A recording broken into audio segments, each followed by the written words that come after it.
because we do these like 3-hour hangouts, and then he watches them back, and he's like, "Oh, that sounded horrible." You know. Yeah.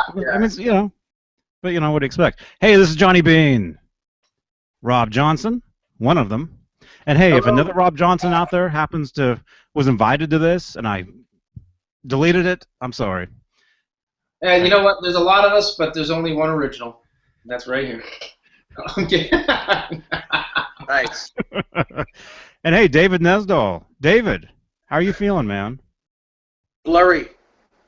Tell us your story. I know you've been mentioning on these hangouts the past, couple weeks? Yeah. I had some surgery on my right eye this morning. I had a cataract, and now I'm all. It's irritated. It's swollen, but I can see so much better, even though it's blurry. I can see so much better out of that eye. I have to get the left eye done too, but it's amazing that I can see colors. I look at the guitars behind me, and I look at you guys. I look at everything, and everything is crystal clear. And I haven't been able to see like that in probably 2 years. So I don't remember what colors look like. Is it blurry in the other eye still, though, Dave? And now clear? Yeah, it's blurry in my left eye, and I have a cataract in my left eye still. They wouldn't do both eyes at the same time. That would be overkill. Yeah. But and because I didn't take my insulin today, because you can't really take meds while you're doing these surgeries. Mm-hmm. My sugar's up, so my eyes are blurrier than normal. My sugar level's up. It's not regulated today. So and I'm tired. They gave me a Valium, so I'm like in and out of napping all day. Yeah. And I have a headache, splitting headache. But like I said, I was just looking at the wall of my guitars, and even your Rasta guitar there, and it's amazing to actually see the real colors. Yeah. Everything is so sharp looking, yeah. even though it's blurry still because my eye's healing. Yeah. The colors, like if I close my right eye, everything looks dull. Like it's not really. I can see the green, I can see the red, but when I open my right eye, it's like holy colors, dude. Yeah. Yeah. Well, thanks for joining us tonight, though, Dave. I know it's probably kind of tough for you with coming out of the surgery and being. It's tough. It's tough to see, and it's tough to smile, and it's like I feel like I got beat up. I feel like I went a couple rounds with Mike Tyson. Yeah. I'm glad you got it done, though. I mean, I'm here, and when we're done, I'm just gonna go right back to bed and go to sleep. Yep. Sleep it off. But I'm glad that I'm able to do it. So. Nice. Cool. And yeah, Dave wanted to do this. It's not like Rob said you have to do this or else. Or did you? Yeah. You have to do this, Dave, or I'm going to come beat you up and make you. Well, just think of it this way, Rob. Now that I can actually see, I can aim what I'm hitting. I can hit what I'm aiming at. That's right. You and I are firearms guys, so now I got to be careful because you'll shoot back. Oh man. Now it'll only take one shot instead of maybe 3 or 4 to get you. That's great, though. I'm glad you got it done. Good. You'll be like a new man when you get the other one done. That's another thing. I'm going to visit my dad in a couple weeks in North Carolina, and he was a New York cop for 33 years, and he's a firearms instructor down there now. He does all that stuff, and he actually, while I'm down there, he has to qualify for the year. So he says, now that you can see, you want to qualify with me? I'm like, yeah, absolutely. Yeah. Because I've been the last 2 times I went down there, I had to shoot left eye, and I'm right-eyed, and my right eye was worst.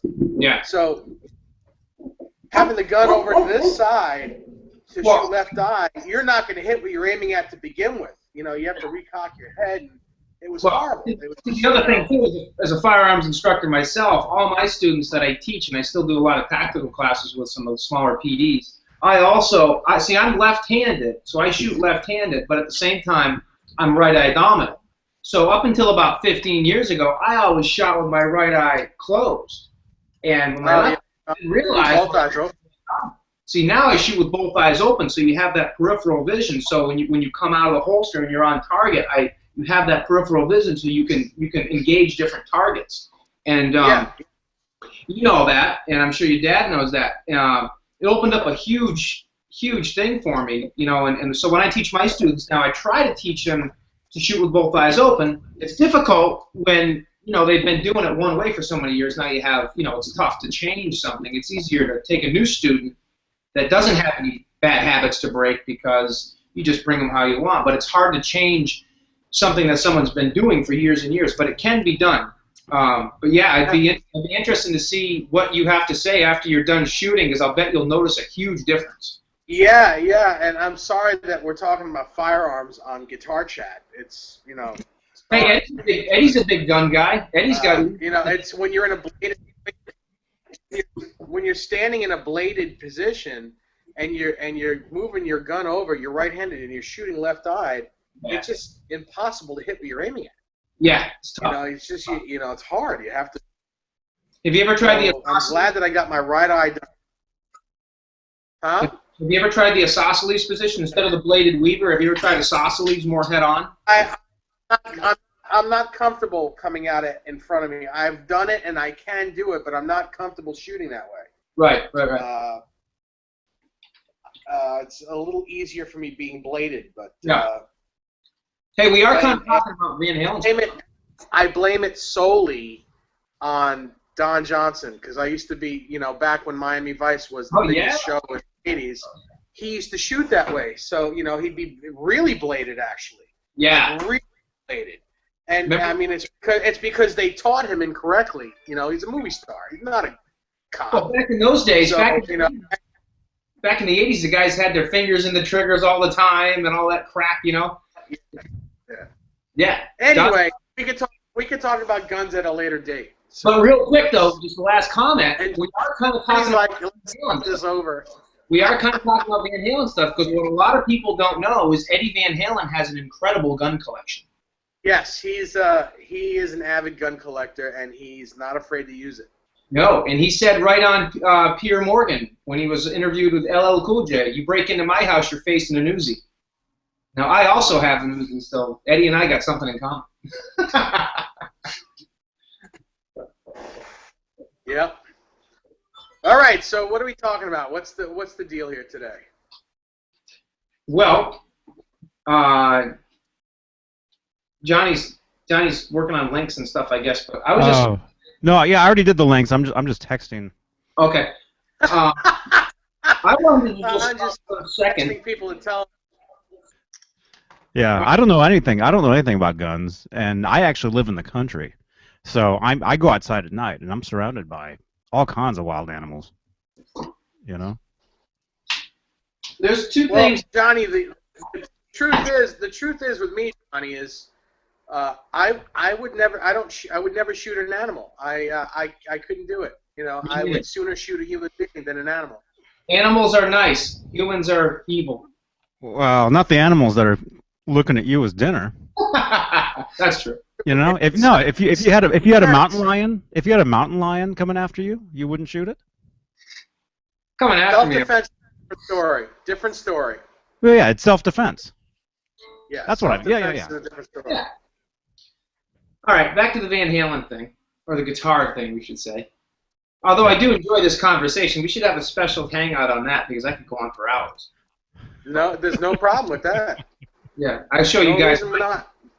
My gun collection is even more impressive than my guitar collection. But anyways, I wanted to talk just for a second on space tape on the 5150 guitars, and I'm not going to bring up names because I don't want to discredit or any particular person that makes this stuff.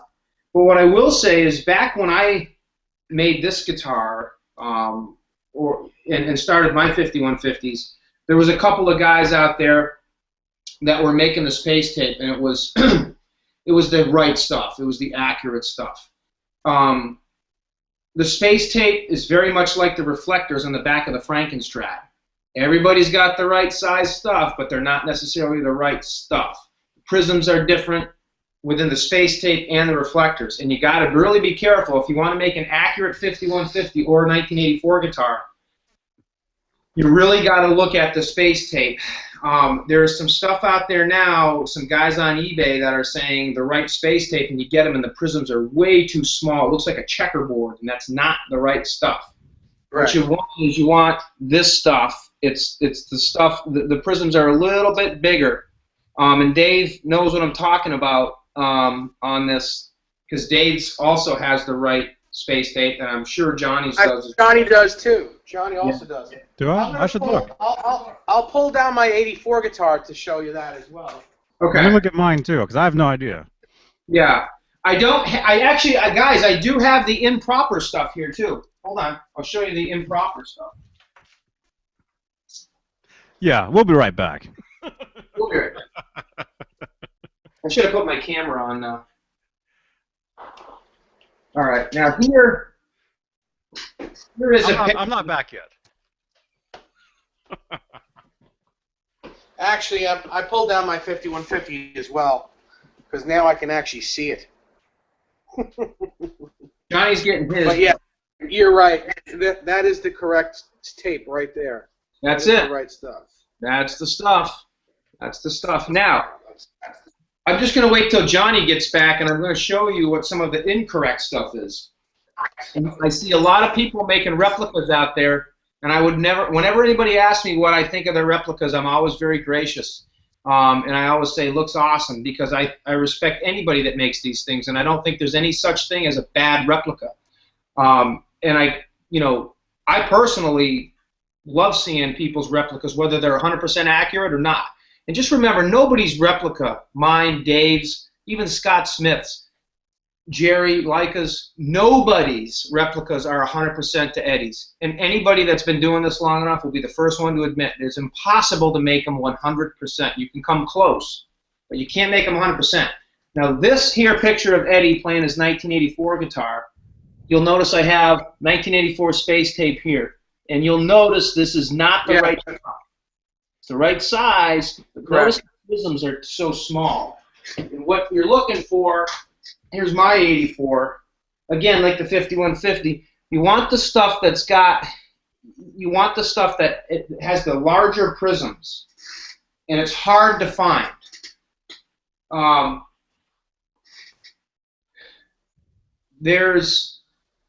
Well, I'm not going to say it yet because we haven't verified it, but there's a couple of folks out there now that think there's a couple of places that have some sources for the right stuff. And I'm not going to mention who it is yet because we've yet to verify, and plus the gentleman that mentioned this, I'd rather have him get on here and talk about it because he's the one that's in the know. Johnny, what do you got? You got your 5150?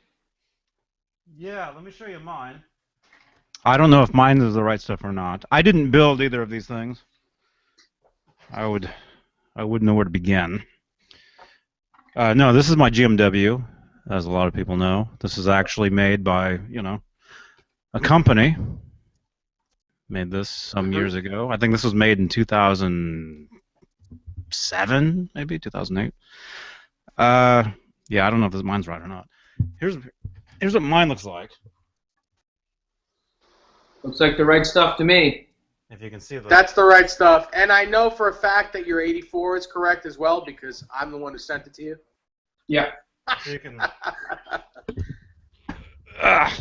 One thing I noticed show you the prism. I don't know if you can see the prism. Yeah, absolutely. Is that right? Yeah, that's it. That's the right stuff. That's right. One thing I noticed about you guys as well is your zeros are raised like it's supposed to be. You'll notice the zeros a little higher than the. Yes. Yeah. Looks good, guys. Yeah. Did you notice I stuck the rubber band on my pickup? Oh yeah. That's cool. Right there. Oh, cool. Yeah.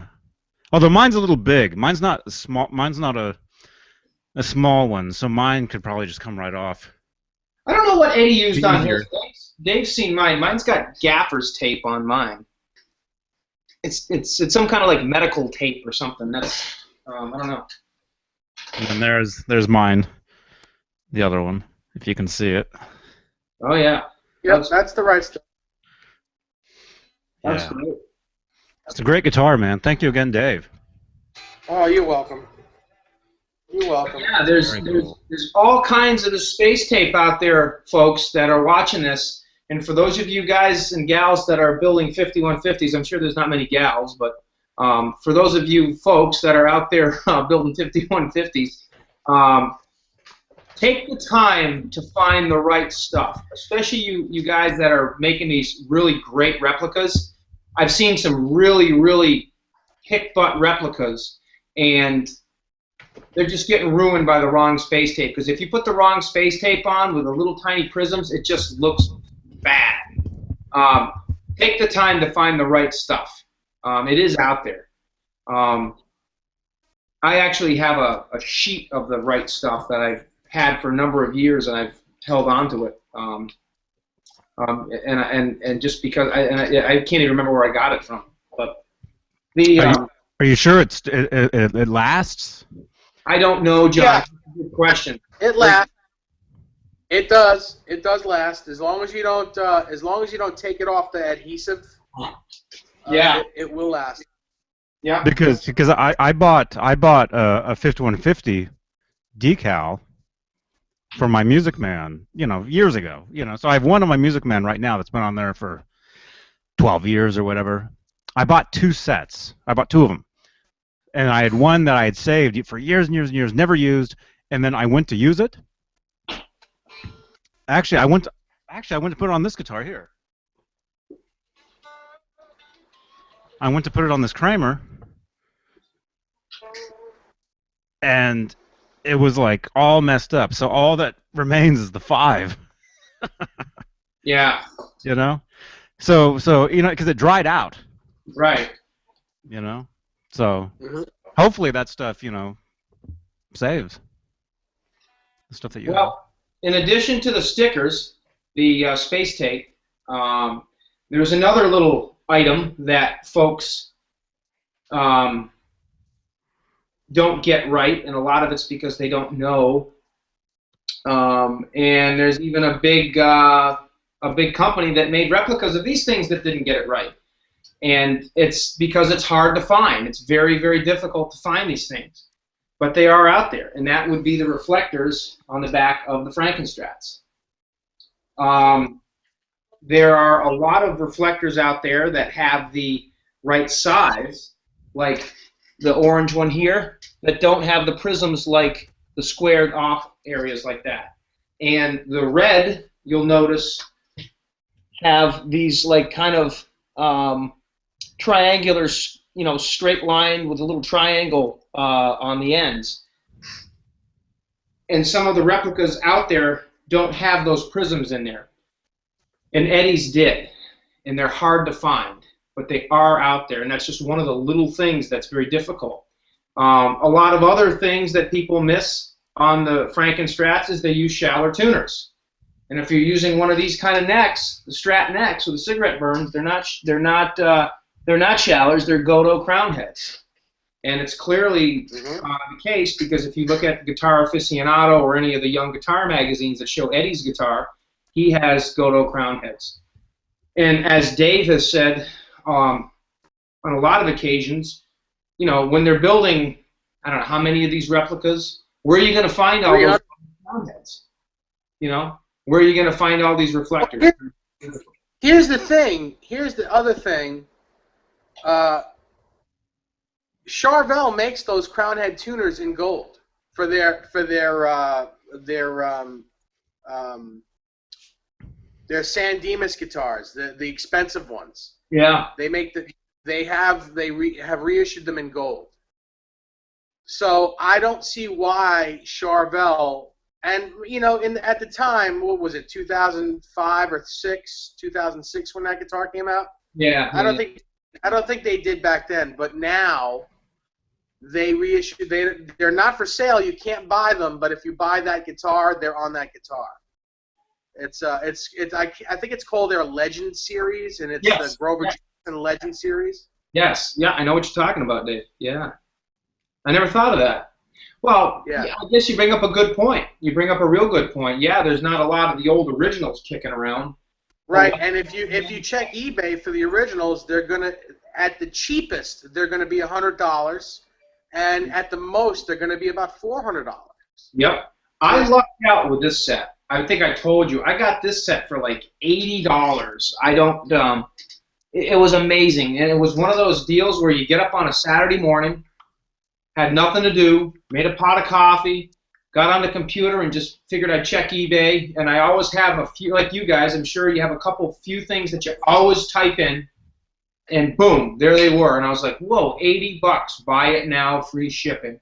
I didn't even look at what I had in my checkbook, and I clicked buy it now, because those don't come along very often for that price.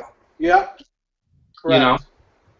And it was the same. I'm actually, just so you guys know, I am looking for a gold set of crowns for my Kramer ad.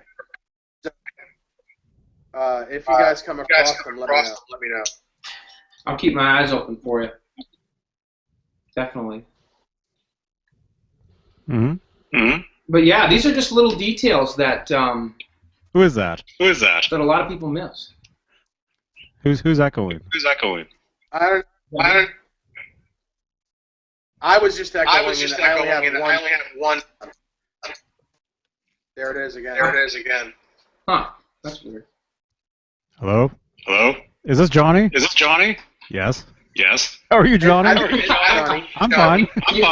When you echo, you're not supposed to answer yourself. No. Yeah. I think it's on Rob. I think it's Rob. Is it me? Because he's not echoing. You want me to pop out and come back in? Yeah. Okay. That's what she said. Okay, Michael Scott. Thank you.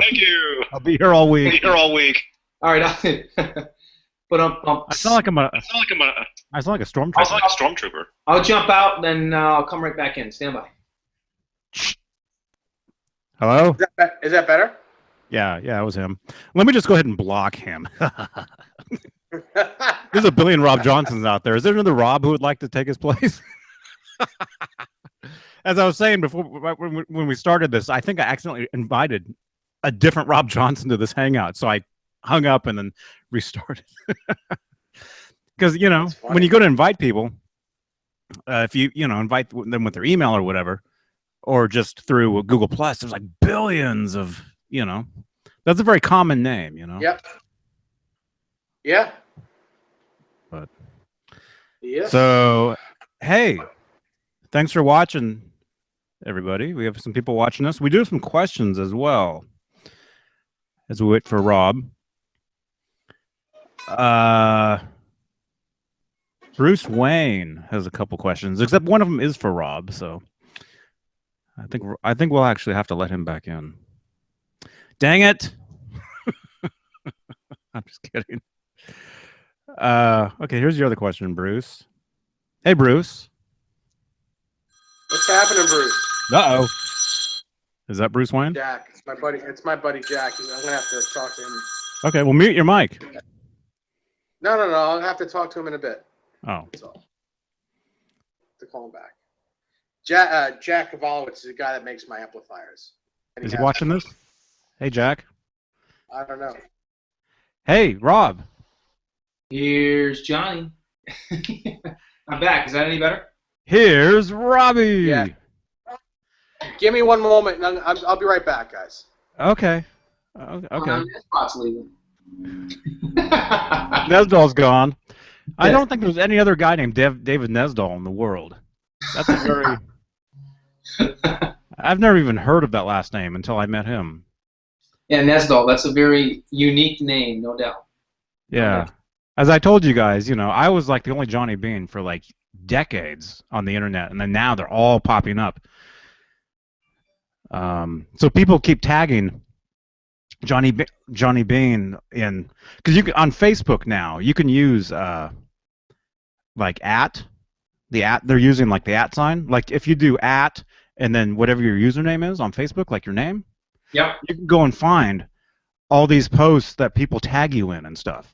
So I do that every once in a while, and I come across some cool stuff where people like promote my music or whatever, like people I don't even know, you know. So I send them a thank you, and I'm like, thanks for doing that, you know.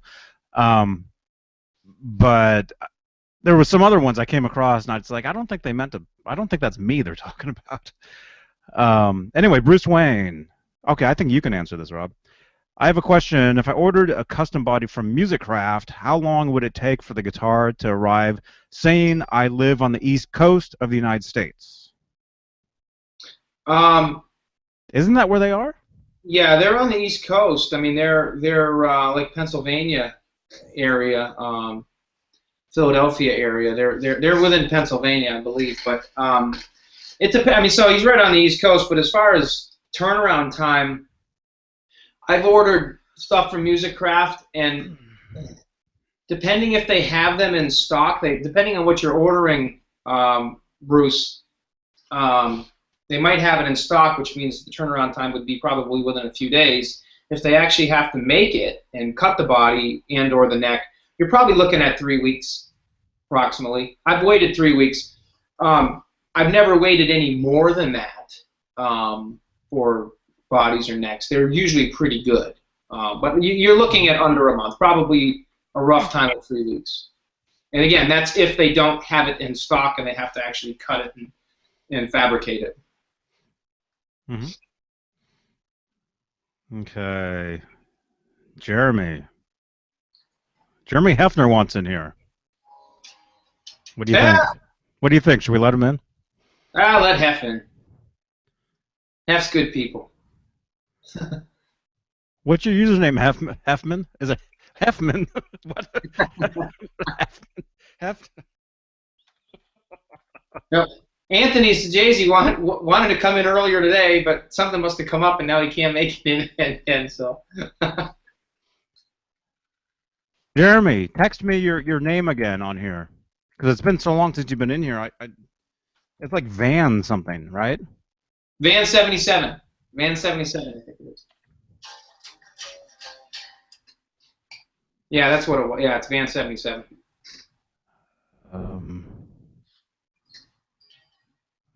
Van.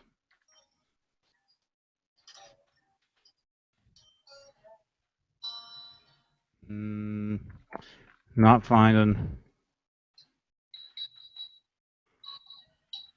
Let's see. Nope. Yeah, Jeremy, if you can, message me your. Oh, Van 77. Rob, he says Rob's right. Yeah, it should be Van 77. How do you know this? Because that's his name on the links and on the old Halen.com. I think Facebook. Okay, I don't see it. Huh. I'm not finding it. What's your email address, Jeremy? Text it to me. He was probably born in 1977. I bet that's what it is. Fan 77. If I was a betting man, which I'm not. Let's see. What else? Okay, real quick, while I'm trying to do that, Bruce was asking also if you can talk about your Shark guitar. Sure. Hey, Rob, can you talk a bit about your Shark guitar? So there you go. So sure. while I'm trying to get Hefner in here. Hold on, let me put my Frankenstrat back, and I will grab the Shark. I've talked about it, I think, one time in the past, but no, maybe I didn't. Hold on. All right, here we go. This is a cool guitar. This is my Shark, my Ibanez Destroyer Shark guitar. It is not a real Ibanez Destroyer, but it also is not an Epiphone. It is a real custom deal.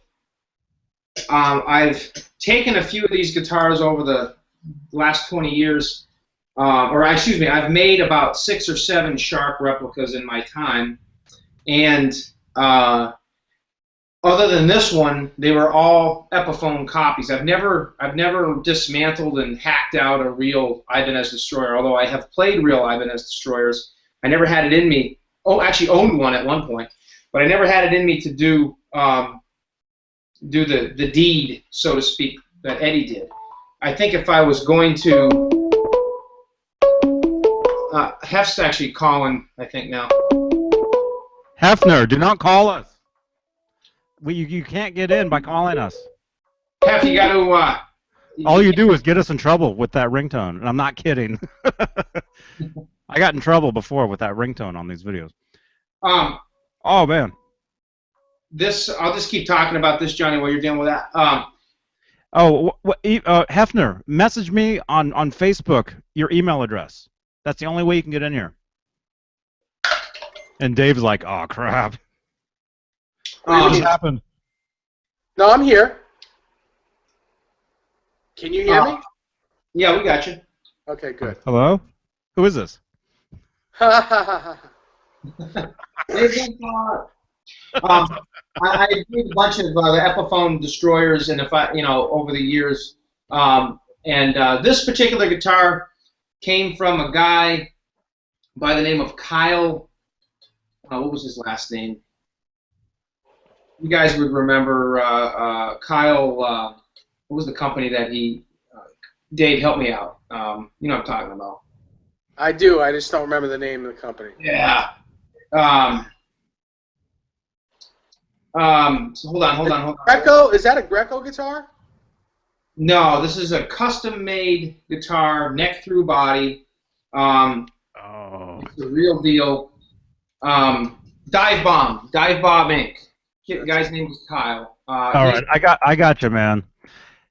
You guys were wrong. You guys were both wrong with his name. What? Oh. Yeah, sorry. Hefner's jumping in. Oh, okay. Jeremy Hefner. But anyways, this is a Dive Bomb Inc. guitar. It was came unfinished. It was a one-piece neck body. The route is exact like Ed's was, and I put it together. It's got a Duncan DiMarzio Super Distortion. Excuse me, a DiMarzio Super Distortion in the bridge. It's a dummy in the neck. It's not hooked up. It's an original bridge. As you can tell, one of the old school ones. Took me forever to find that. 70s. It's a 70s Ibanez bridge. Yes. And got the turnbuckles. Did the hack job myself. The toggle switch. And as you can tell, it's neck through. Hey, Hef, how you doing? Hey, what's up, guys? Hey, the back, neck through, one piece. And the only difference with this one is they're just they're not the real Ibanez tuners. They're 3 gold, 3 chrome, but they're Godos. And I think Eddie's were original Ibanez. It has a brass nut. Yeah, it's a great guitar. It plays great. Really rings out. Had this one about. Rob, dude, da-da-da-da-da. Do that right now. I don't know if it's in tune, but hold on.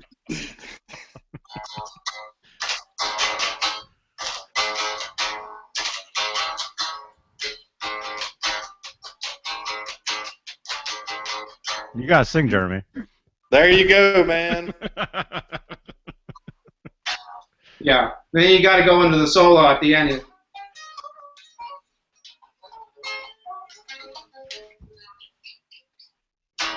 Yeah, it's a great guitar. It's definitely not awesome. Cool. Well, what kind of pickup is that in the neck? You said it's not hooked up. Is it a good pickup? No, it's I think it's like an old shower or something like that. It's not even hooked up, and the reason it's not is so I could do the Well, that's a good pickup though.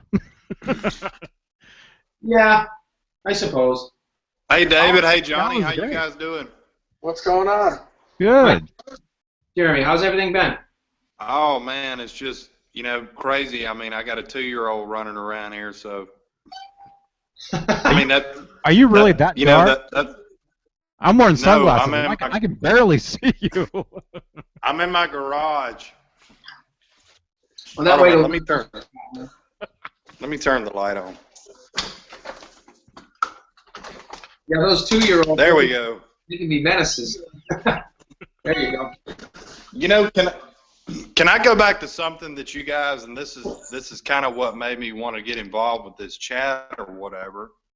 You know, if I can, I don't mean, I'm not trying to come in here and take over or whatever, but you know, that's why, like, when we've talked about what Rob was talking about, you know, with the crown heads, with the Frankenstrap, you know, earlier when you guys were talking about that, you know, I mean, I know when we've talked about, you know, the Frankenstrap replica, you know, before, you know, the '07 replica or whatever, you know, I've always been kind of, you know, hypocritical about that or whatever, you know, but I mean, not saying that anybody that bought that guitar or whatever, you know, didn't, but when you bust your behind for 25 grand,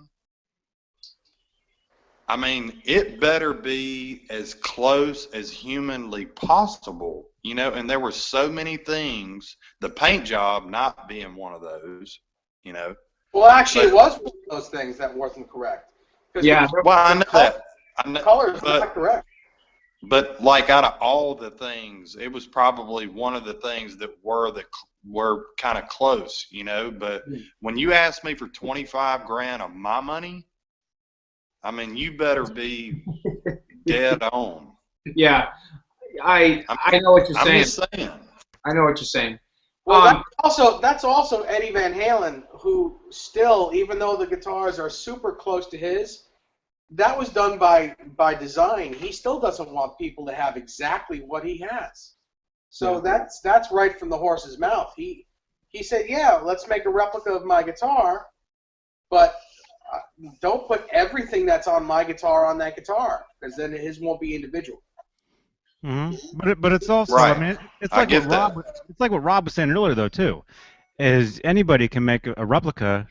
Nothing will be exact as the actual guitar. Sure. Never. Absolutely. Never, you know. But I mean, you know, I know I've showed this to you, Johnny. I can't remember if I've showed it to Rob or not, you know, but I mean, it was after the guitar was released. You know, I've showed you the fourth part of that interview, you know, where Chip is sitting in between all 300 replicas, and it's just like, I don't know. I mean, the way that I take it is like, you know, they were trying to pull a coy, you know, with people that didn't know any better and didn't know that guitar like we know it. Yeah. And go, wait a minute, yeah, I did have time with the actual guitar. Wait a minute, I forgot to say that. You know, and that's the way that I take that interview. He didn't say that he didn't have time with it when he was making the replicas. He just didn't have the time with it when he was making the prototype. When he made the prototype and showed it to Ed, he didn't have the actual guitar to do that. But when Ed said, yeah, let's do a run of these things, then Ed gave him the guitar to use. Yeah. Right, but I mean, well, I understand that, but conveniently, during the 2007 three-part interview, he conveniently left that part out. Oh, yeah. Is all I'm saying. You know, I'm not being a jerk. I'm just saying. But you know, the thing is, when you buy one of those guitars, there's a DVD that comes with it, and it clearly shows them taking apart the original one. Well, that's what he's talking about. Oh, where'd he go? It wasn't me. You see, look at that. It wasn't me. My hands were up here when he left. It wasn't me. No, but that video he's talking about is the video that comes with the guitar. Yeah. Somebody bootlegged that actual CD-ROM and put it on YouTube. So the video he's talking about is the one that comes with the guitar itself. And the other thing about the whole thing, too, that I think a lot of people forget about this. Believe it or not, the majority of the people that buy those guitars are not people like us. They're doctors, they're lawyers. They're not playing that guitar. They're not. Those guitars are not made to be played. You know, exactly. Like the guys that are buying the tour relic. Yeah. They're not guys that are players. Some of them maybe, but they're not playing that guitar. And they don't even, half of them don't even know the details of that. They wouldn't even catch on it because it's the geeks like us, the nerds, you know, the guitar freaks that know little. You call a guitar freak. Yeah, but I mean, know these I things. might be a geek and I might be a nerd, but no, I'm just kidding. I'm all that stuff. Am I distorting? Oh no. No. No, you're good. What's Hefner's name again? I gotta get him back in here. Jeremy, I did not kick him out of here. He just Jeremy happened. Hefner. No, it's not. That's not his name. His name on Google Plus. Oh, I don't know. He sent it to me. Now, oh, there he is. It's okay. I'm not gonna say what it is, but yeah, there it is. All right, I'll get you back in here, Jeremy. But first of all, man, I wish we could go offline and talk about stuff. Me too. There's I would say, but I won't on air. Yeah. Don't say anything on here. You don't want to say. All right, you're coming back, Jeremy. Oh yeah, and yeah, I did not kick you out. As you saw, when you left, my hands were up here. So it must have been Nesdall. How can I do it? I think some other Rob Johnson somewhere did that. Yeah, that's another Rob Johnson kicked him out. Oh, okay, Jeremy. Oh, there he is. I'm sorry, man. I don't know what happened. That's okay. Anyway, what were you guys saying? I'm sorry. Well, the only thing I said was the other thing that I think a lot of people forget about is typically it's not the guitar freaks like us that are buying these $25,000 replicas. It's doctors, lawyers, real estate brokers, millionaires that don't know the details of this thing, and they want to have something that's historically, a rock star guitar, because they're not like Dave and Johnny said. A lot of these guys aren't even players. So we're the ones that pick up on this stuff. And we're like, you got to be kidding me! $25,000 for a guitar that that we can make ourselves. Well, yeah, that's true. But yeah, but for them also, it's an official guitar. Exactly. A lot of these guitars people create replicas. They're not official. Right. They're not. That's right. They're the people who make them like them. Other people might like them, but not everybody digs them. Because it's not the real thing. Exactly. Those guitars are official guitars, like it or not. They're Eddie Van Halen's actual. What do you call it? Guitars. Yeah, they're exactly. And he plays them. He actually plays them. He has them in the studio. So it just depends on how you're looking at it. Well, it's also kind of like the Star replica or the Unchained Circles guitars. I mean, there's a few things on those that are a little bit different. And then guys like us will take our our Star and our Circles, and we'll fix the tadpoles, and we'll put the UBOB 2 on the back or whatever. Just because those are the kind of guys we are. But what I think you even said it, Johnny, one time. They're like a tribute guitar, basically. Right. Yes, yeah, they're tribute guitars. They're not meant to look like the actual guitars, because if they were meant to look like it, they would look like it, and they would be $25,000. And even though you guys are saying that the Frankie isn't exact, also they made 300 of them, and they were all handmade. Yeah. Those weren't made by machines, so they wouldn't be exact. So look at it that way. You're getting a USA-made custom guitar for that, and even though it's a little different, it's still it's official. Eddie plays them himself. And they really are a piece of history.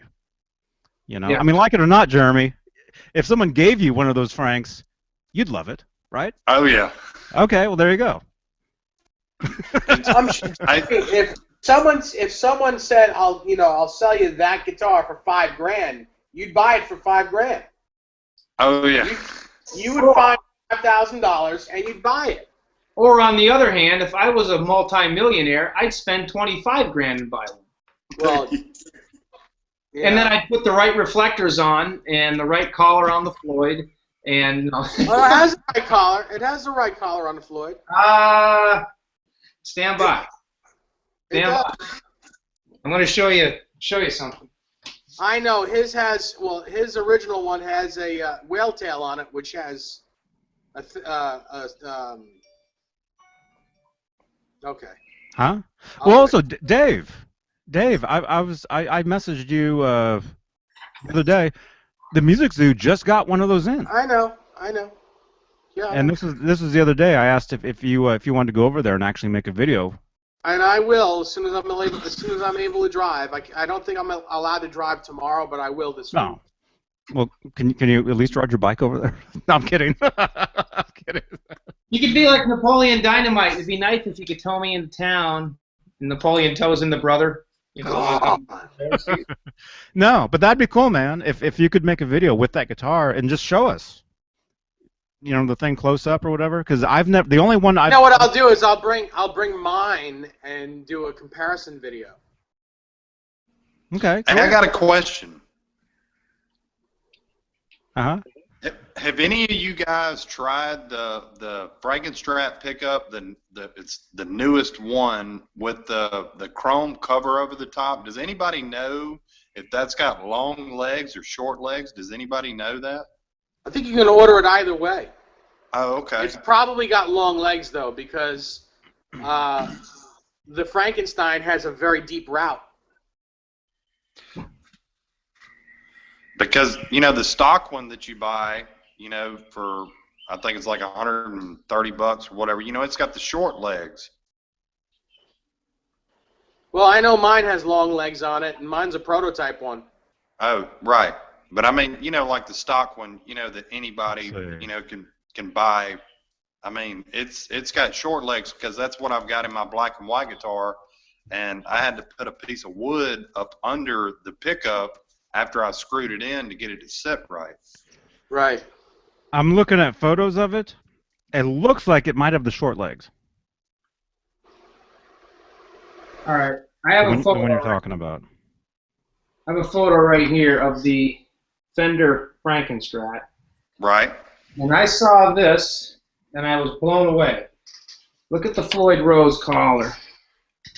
Can you tell me what kind of what that is? That is not the right one. Wow. No. I can't see it. I see it. That's the real thing, or that's a replica? It's a replica. So it doesn't even have the right collar. It's got the screw-on wheeled one, which I was surprised at. That one does, but you know, that's maybe the one in that photo does, but that's not that. I've sold 8 of them when I worked at Guitar Center. They all had the original collar on. Yeah, that's wrong. Yep, it is. And I think you're right, Dave, because I have seen some that have the right one. But I saw this in this magazine, and I was like, what the heck is this? You know, I bet any amount of money that that's not a replica, that's someone's personal replica, and they're saying it's a Fender replica.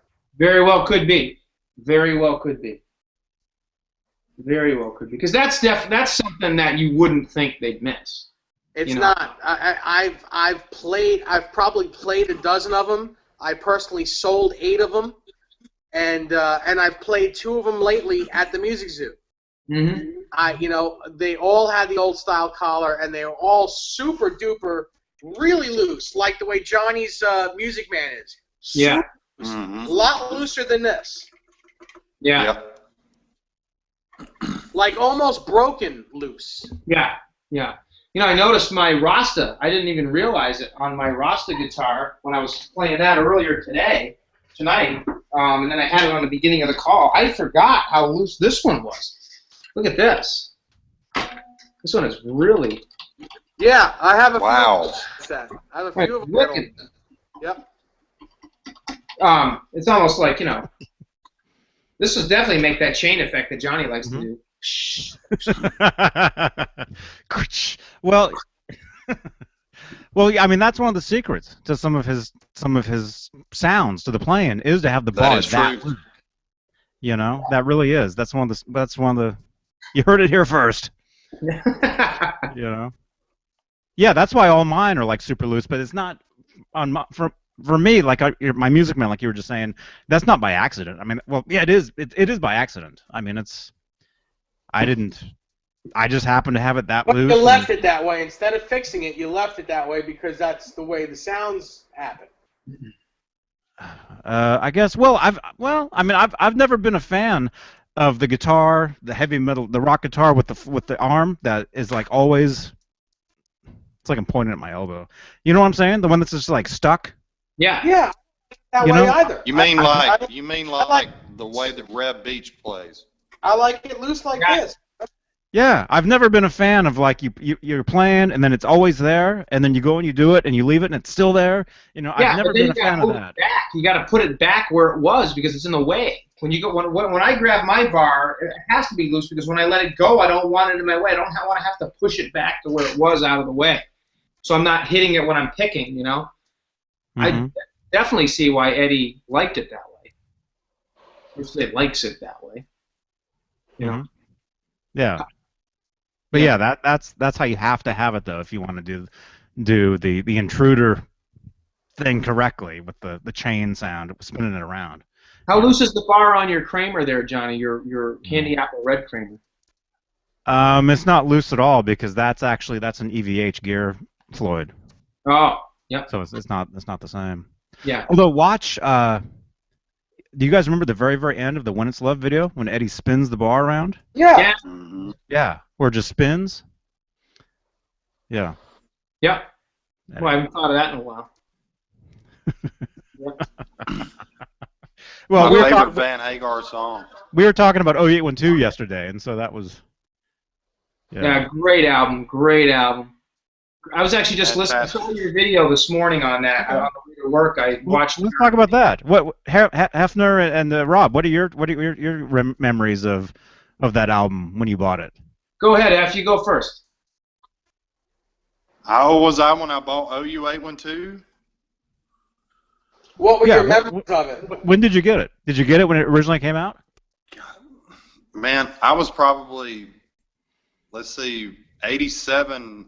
I was 10, so it came out in what, 88, 89? Yeah. So I bought it when it came out, so I was 11, 12 years old. 28 years ago yesterday. Yeah, 11, 12 years old. Did you buy it on cassette? Did you have a CD player then? Oh, also real quick, Nesdall, I was rewatching our video from yesterday too. We were asking when CDs actually came out, and I remember I said 84. The CDs first came out in 82. Oh, really? Yeah. They just weren't very well known back then, but yeah, Johnny's right. Yeah. I'm sure I probably bought it on cassette. The first CD I ever bought was Boston Third Stage in 1986. The first CD I ever bought. Nice. Well, it's funny because I was watching Johnny and Dave's video on OU812 this morning on the way to work, and like Johnny, the first CD I ever bought. You watch videos while you drive? Oh yeah. I do.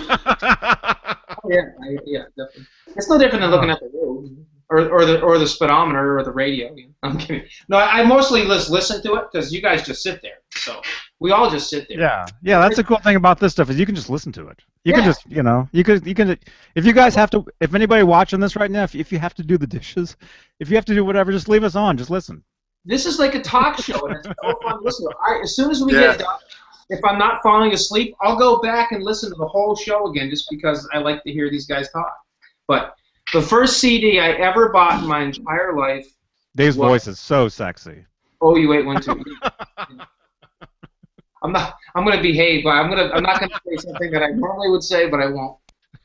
As long as it's not about me, I don't care. That's why I'm not saying it. So. I was talking about you.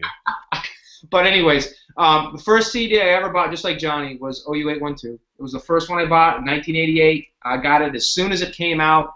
I was a huge Van Halen fan. I loved 5150. I had 1984 and Van Halen 1 and 5150 on cassette.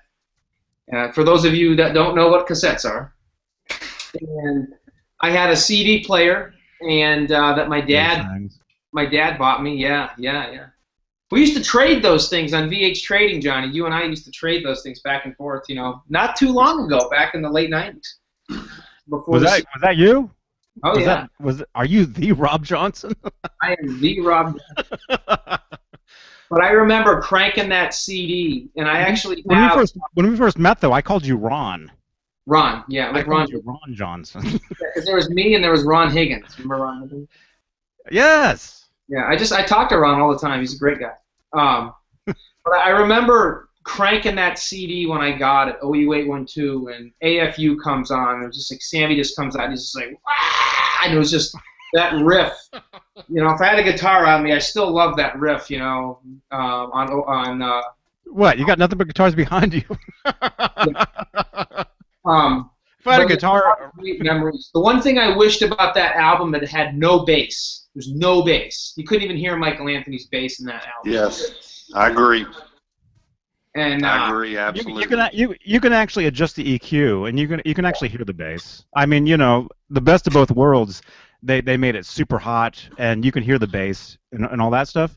And in today's, you know, cars, even on your iPods or whatever, you can boost the bass. And oh yeah, you can crank it. You can totally make it sound the way you want it to sound now. Oh yeah. You know? But yeah, back then though, yeah. But also, like I was telling Dave yesterday though, the no bass thing, the bass is there. You can hear it. It's just not bassy. Yeah. It's bright because the whole thing is bright. It's the whole pop 80s. The production at that time, nothing was bassy. Yeah. Even the rap back then wasn't even rap. You know, there was no bass to it. It wasn't like today. One of the things I remember about that album exclusively was it was 1988. I was a huge Van Halen fan. Didn't play guitar yet. It was the first CD I ever bought, and it was also OU812 came out a week after I took my first martial arts lesson. And I've been doing martial arts now for 28 years. And yeah, I remember jogging to the dojo, because the dojo was like a mile and a half down the road, with my, because I had it on cassette too, with my Sanyo Walkman, you know, listening to OU812 and Sucker in a Three-Piece and, you know, Source of Infection and When It's Love was like this classic Van Halen love song, you know. Great album. Great album. You know, When It's Love is like one of the tracks that you can actually, you know, like hear the bass on that song. Like you were talking, you know, a lot of the tracks you can't hear the bass unless you like, you know, like Johnny was saying, you know, like turn it up yourself or whatever. But, you know, like When It's Love, I mean, you can hear the bass in that song, you know? Oh, yeah. Absolutely. That's a good song. When you listen to it on Best of Both Worlds, it's even more prevalent. It's really, really good. But I liked Ed's style back then, too. Ed had a... you know, he'd come out of, you know, the noodling phase of Summer Nights in the solo, you know, where he was just going crazy with his whammy bar and doing all this crazy, awesome stuff with a Steinberger guitar. And all of a sudden, it was almost like in OU812, I wouldn't say he got a little more refined, because Eddie's always been refined, but he got a little bit more, like he felt more comfortable with the melodic aspect of him playing guitar. You know, I mean, Van Hagar had kicked in. 5150 was just this huge frigging #1 hit. They were so jacked up and high off of that album.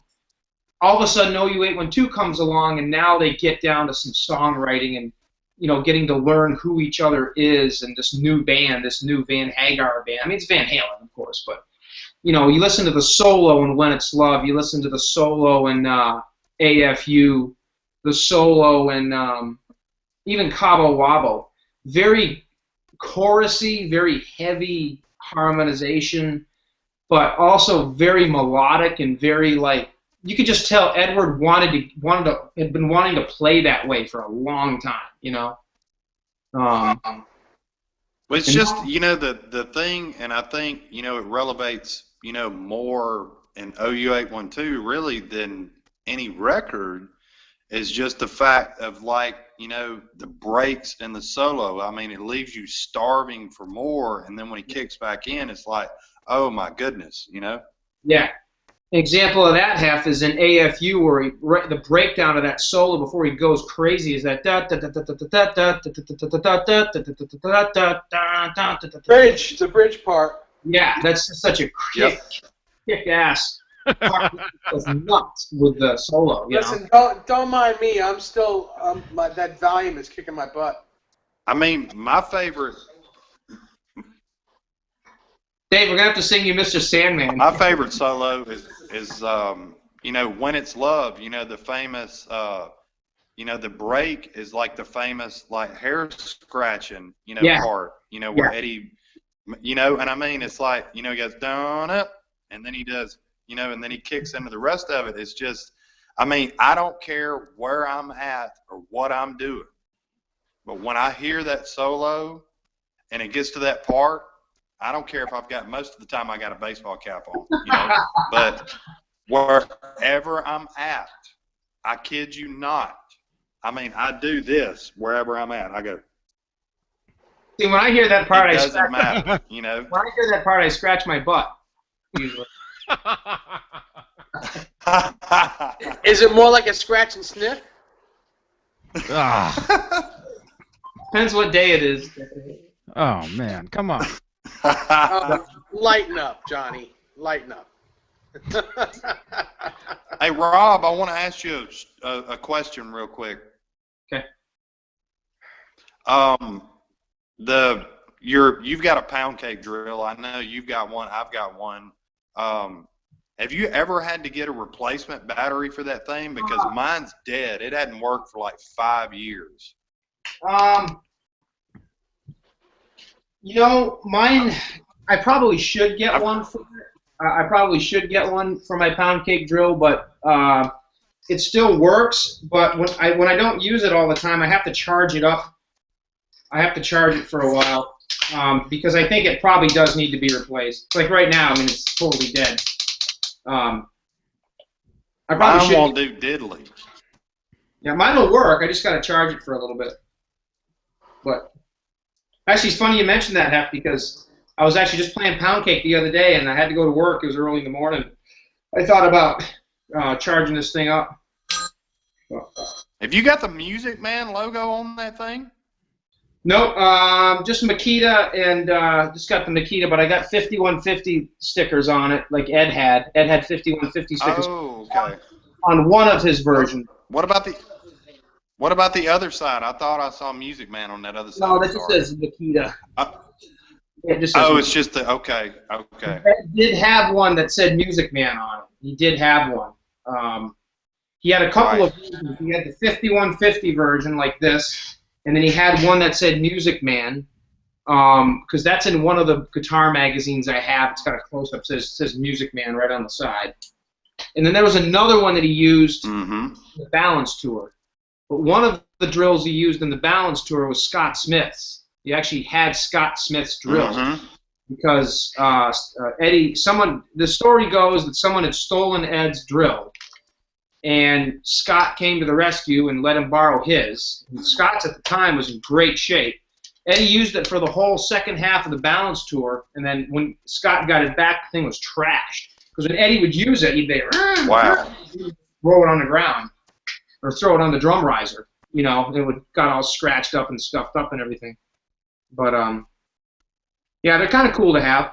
You don't see a lot of replicas of the drills, but you don't. Mitchell at Main Street did mine. He's the one that painted it. Oh yeah, yeah. Yeah, it's really kind of a cool story.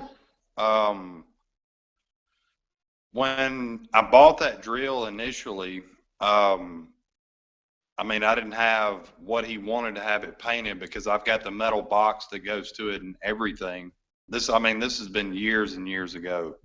Yeah. But it was right around Christmas time, and I sent him the box and everything, and I told him, I said, well, I don't have money to pay for you to stripe the case and the drill, so just do the drill. And when I got the box back, the cardboard box that it was in, it had Merry Christmas wrote on it, and I was like, okay, well, it's Merry Christmas. Okay, cool. And when I opened it up, Mitchell had striped the metal box and put 5150 on it and striped the drill, and I was absolutely blown away. That's awesome. That's great. Yeah, that's cool. Mitchell's always been a great guy. Great guy. I've dealt with him a little bit in the past, and he's always went above and beyond. Really good guy. Really good guy. There's a lot of good people out there. I'll tell you, over the years, I've had the pleasure to meet.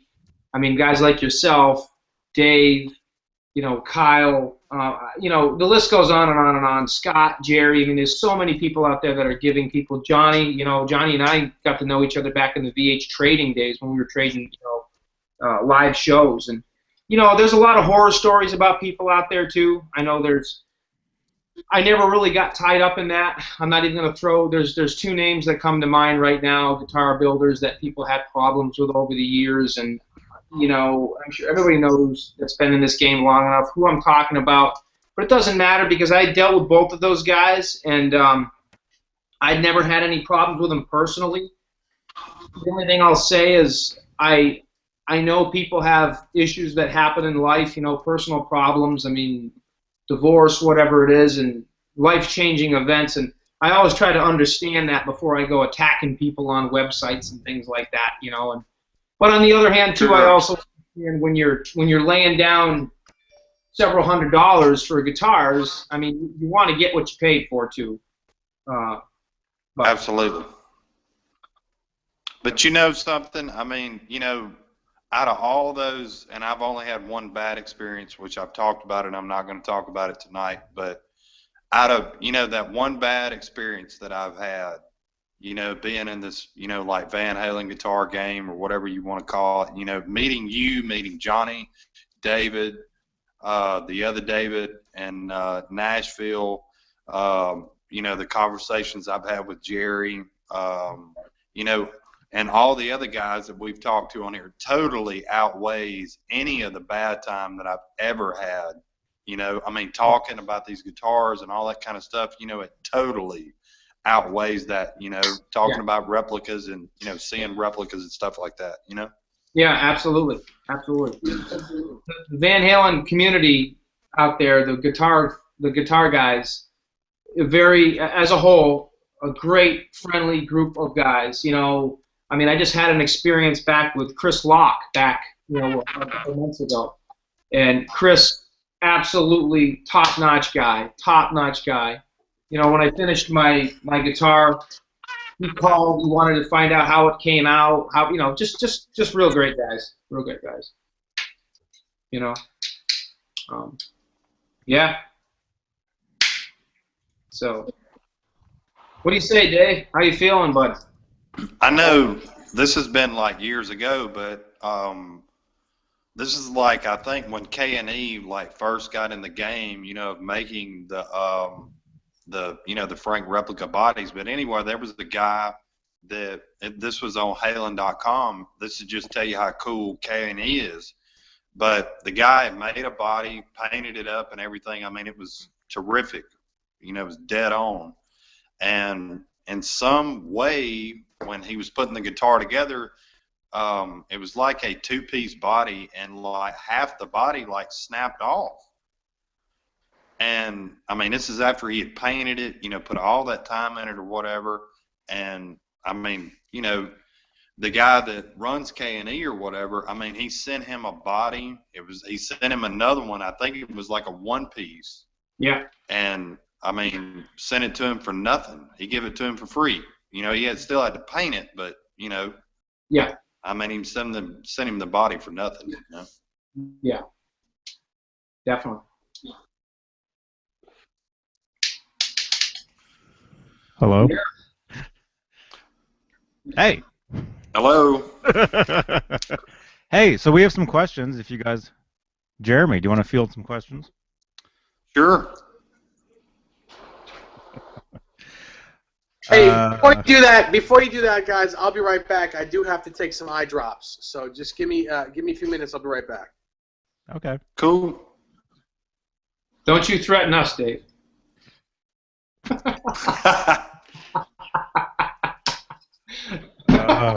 Okay, let's see. Don't threaten me, buddy.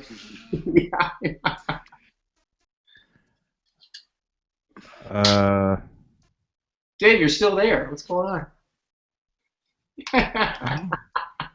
Let's see. I need to get some comments on this video. Okay, Brosh 5150 says, okay, this might be for Rob. Great show as usual, guys. Quick question for Rob. I'm about to start on a Shark replica and would like to know what colors / brand of paint he used for his.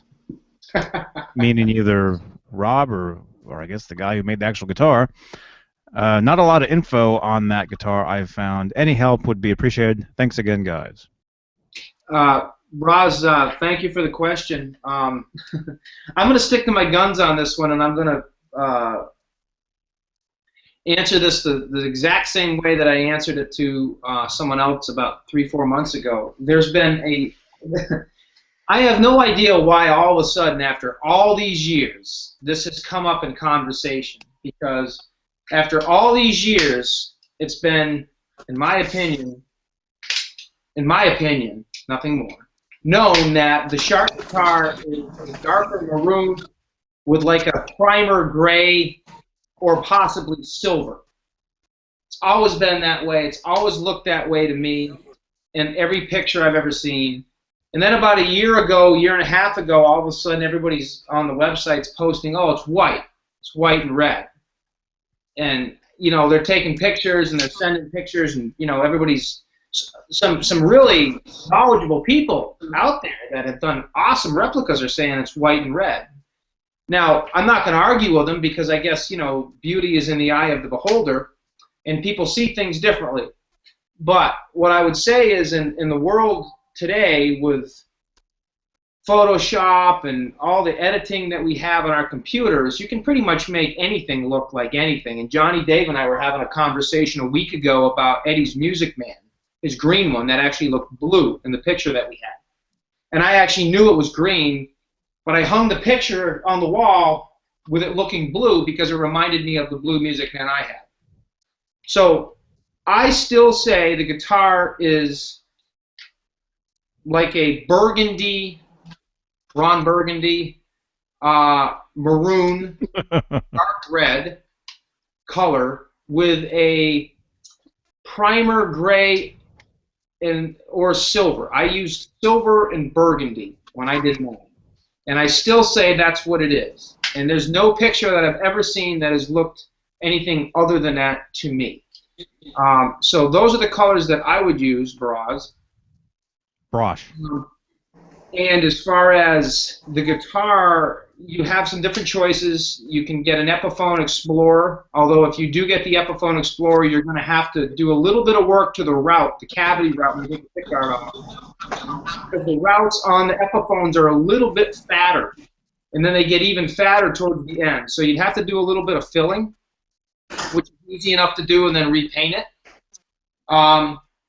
Or you can, you know, get yourself a real Ibanez Destroyer and then hack it up. And then destroy it. Which I wouldn't have the heart to do. Or they're not called destroyers for nothing, you know. Exactly. It's like a Star Destroyer, you know, like a Star Destroyer. Or like I said, if you're lucky enough, you can find a kit like what I found, body and neck. You okay there, Jeff? Yeah, I'm here. What's going on? I thought I had my avatar show. No, it's okay. But anyways, yeah, there's some options out there, Braz, and when you do get the parts, Braj, when you do get the parts, that's not cool. We're gonna have a barrage of questions. But yeah, those are the colors I would use. Okay.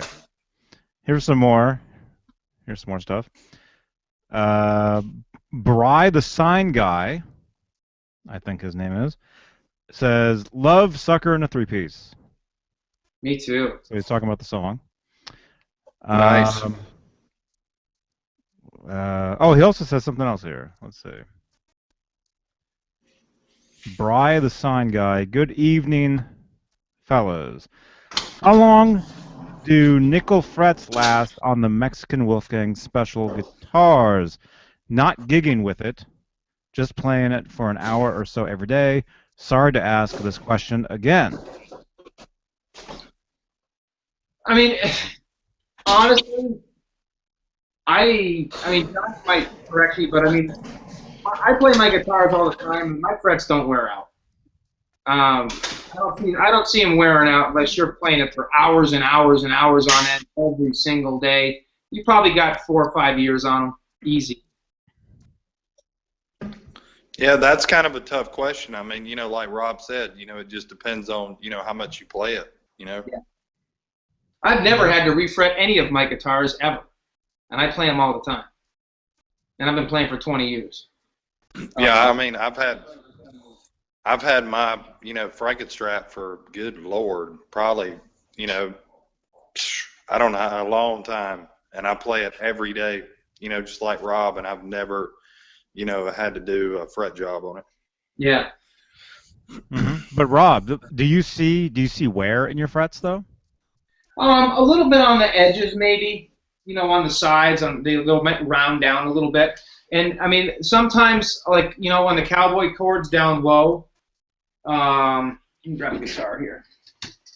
Look, one of the big ones that always. Let me grab one of these. One of the frets that always wears would be the 2nd fret, 3rd string. Yeah. Look at your. Because that's where you're doing your pinch harmonic. Yeah, look under that fret. Do you see some wear right there? Not really on this guitar. Let me check my. Hold on. Let me check my opportunity because I play that a lot. Yeah. So it really depends on how much. It's not just how much you play; it's how you play as well. That's true. Anybody can just play here and there or whatever, but if you're actually playing on stage, if you're playing shows, you put more. You put more energy into it, and your guitar gets more wear and tear. Yeah. So, like, if you looked at my Music Man, I think I've got a Music Man video that I did on here. If you look at the frets on that, I bought that thing brand new, and the frets are totally jacked. Totally jacked. Yeah. Are you gonna, when you do refret that, Johnny? Are you gonna do stainless frets, or are you gonna just do nickel? You think? I've never even thought about refretting it. I mean, they still work, but Yeah. they're messed. Although this neck here, though, actually. Let me show you this. This neck I got used, and this is an actual Pacer, Pacer series, patent pending neck, and these frets are totally trashed. Yeah. Totally. I mean, there's one of those on eBay right now for $200. I thought about buying it. Sure. If you can see, I don't know if you can even see mine, but yeah, I'll take some photos. I'll take some pictures of it. Yeah. No, I know exactly what you're talking about, Johnny. Yeah, I know just what you mean.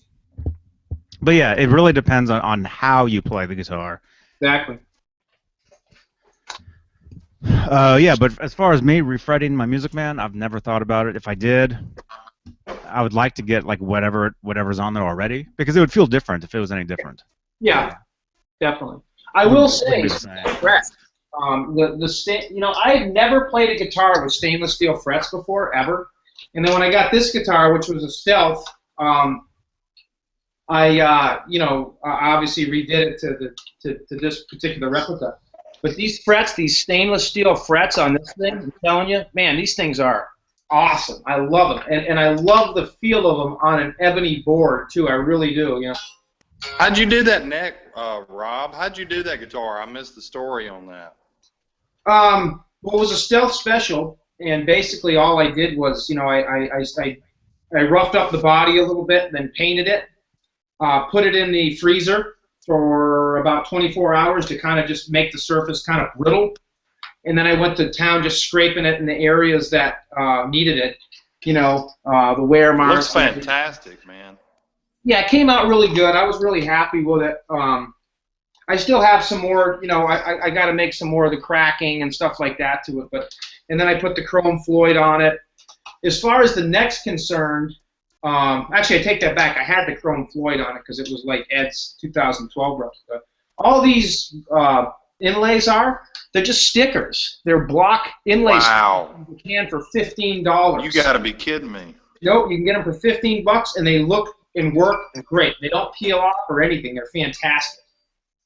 If I want to peel them off, they'll come right off. And, yeah, it was, and the reason I knew how to do that, the only reason I knew about that was because when I made this guitar, my little guitar, my little Les Paul, my Dave Petchalot style, this was a Lotus guitar, and this also had dot inlays, and I came across these, again, same thing from Japan, and they worked great, and these have been on this guitar for probably 10 years.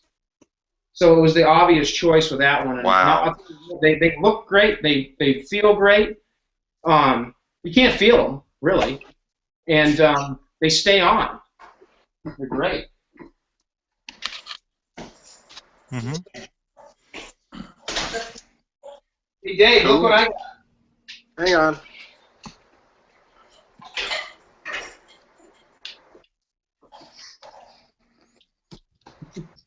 What am I looking at? Can you see it? No, you have to keep talking. It is an EVH sign. Oh, look at that. Yeah, you got a sign. Not really, it's cardboard. Did you make that? No, I look like one of those guys that stands Still a up. sign. I look like one of those guys outside the shopping mall asking for money. It's cardboard with black on it. Yeah.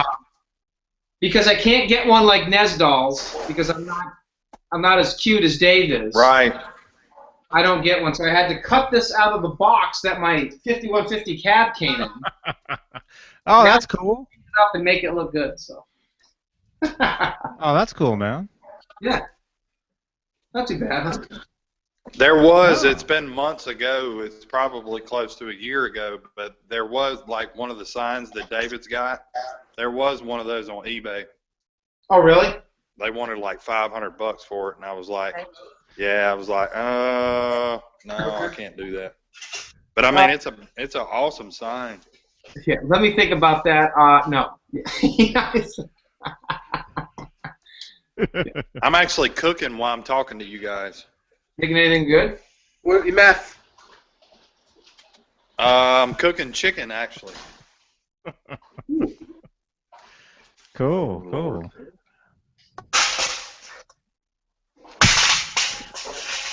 Hey, there's that chain. Right. What's going on? Okay, here we've got some more questions and comments here. Bill Biggs writes in, do you guys like the Ernie Ball Music Man or the EVH Wolfgang more?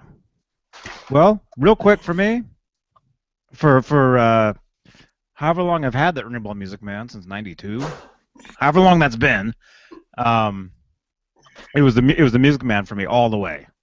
To me, it surpassed the PV. The PV was never as good to me because of the neck. But the EVH stuff, the EVH Wolfgang stuff, to me is way better for me. So I know everybody has their own opinions on this. I know Hefner will, especially since I dissed PV. Well, I mean, well, I'm not. The only thing I'm going to say, I mean, I played a ton of the PV ones, specials and standards. Never played. I played an Axis, but I've never had the pleasure of playing a Ernie Ball EVH. The only story I can tell is I have a friend that knows Eddie, and he actually let Eddie play his PV Wolfgang. I think it was a standard. It may have been a special. I'm not sure. But the neck was way different from like what Eddie originally started out with, and he was kind of aggravated that the neck wasn't the same. Sounds like my story. He's talking about you. Well, I don't know. I don't think so, but was his name Dave Nesdall? Because there's only one Dave Nesdall. Yeah. Rob and I were discussing that earlier. I don't know if it was David or not. I can't remember. What's my name? This is for me. Hey, this man, is I've it. got This a, I got a. that is the Ernie Ball Music Man for me is the #1 Eddie Van Halen signature guitar. Always will be. I love the necks on these things. Again, not taking anything away from EVHs. I love my 2 EVH Wolfgangs, and I love my purple PV People Eater, purple PV People Eater guitar standard. I love the PV Wolfgangs as well. For me, this is the best of the best. I just love this guitar. I love the style. I love the feel. I love how it rings. This is it for me. That's cool. Yeah. What about you, Nesdall? Um, Because you have everything, man. it Out of depends all of on the us. day, man. It depends on the day. I like them all. Dave actually says, brings a lot of truth to that. You know, it's funny you said that, Dave, because I'll go through phases where everything's the PV Wolfgang. Like, I can't put it down. I just love that neck. Then all of a sudden I'll go through phases where it's my Music Man. That's it. And then, like Johnny said, all of a sudden it's that EVH, you know, the ebony neck with the stainless frets. It's like, wow, this is amazing. And then I'll start playing my Kramers, and I can't put those down. It depends on the day, you know? Mm-hmm. Yeah, absolutely. Yeah. Yeah, for me, yeah, like I've said before, the PV Wolfgang, it's a great guitar as long as that's the only guitar I'm using. I can't switch to or from any other guitars for some reason because of that neck. The shape of it, the way it feels, you know. Yeah. And I'm Would only you messing say with it's half kind of of? Would you guys say they're kind of small or what? No, they're No. bigger. They're bigger than. They're wider. Yeah, it's like a baseball. It's like a wider. They're like. It's like deja vu. We were just talking about this. They're Yeah, they're wicked wide. It's not the same at all. It's almost playing like a classical Not guitar, quite. small. You know. You get up higher for me on the neck. When you get up here, it's very. It feels like I'm holding a bat, like a big boat oar or something. You know, I can play it, and like Johnny said, it's definitely, you know, it's definitely feels good. But to go to this from another guitar, it's like, whoa, you know, it takes a minute to adjust to it. Yeah, but I think it's only on the arch tops because the specials feel really close to the Music Man. Yeah, agreed. Way different. They're way different than the arch tops. Yeah, I agree with that. Oh, and Dave, I did what you said. I fixed the bar, and now it doesn't feel like mush anymore. So you put a Fender one on? Yeah. What guitar did you take that off of? It's all set now, so. What guitar did you take that off of? I didn't. I ordered one. Oh, and you got to you that fast? I saw that video. Wow. Yep. And like you said, like night and day, definitely. Yeah. Mm-hmm. Cool. Okay. Another question. Backwater Spirit Band writes, with $200, which locking bridge system would you guys go with? Wonder Bar. Ooh. $200. I don't know how much a brand Has new. he got 200 in tax? I don't know how much a brand new German Floyd is, but I would get the German Floyd regardless. Yeah, I would definitely do not go any save other route because there's no Save your shekels and buy Nothing German compares. Floyd. Nothing compares. there's nothing In like fact- struggling with a tremolo that won't stay in tune, you know. In fact, I'll go one further. I would save your shekels and get a 1984 reissue Floyd Rose, because they're actually a little bit better than the original ones. They already come with the big blocks on them. They come with the old style arms. They come with the brass fine tuners. They're a little bit better. Yeah. What are those retailing for, Dave? I don't know. It's not whatever they retail for. That's not what I get them for. I really don't know. I think retail's about $250. Yeah. I think 250, 260 around there. But that's Yeah. Mm-hmm. It's well worth it. Well worth it. Save your money and buy it once. Yeah, get the real thing. That's what's on this guitar. That's what's on this guitar right here. That's an '84 reissue. Yep. Get That's the what's on real most deal. of my guitars. On most of my guitars. Yeah, a German Floyd. Dave, can you show that up close to the camera? Yep. Hang on. A German Floyd Rose is what you want. Yeah. Echo. Say something. Guys out in video land, Guys, yeah, there you go. brass tuners. Dave, Yes. we couldn't see it. There. How about now? Can you see it now?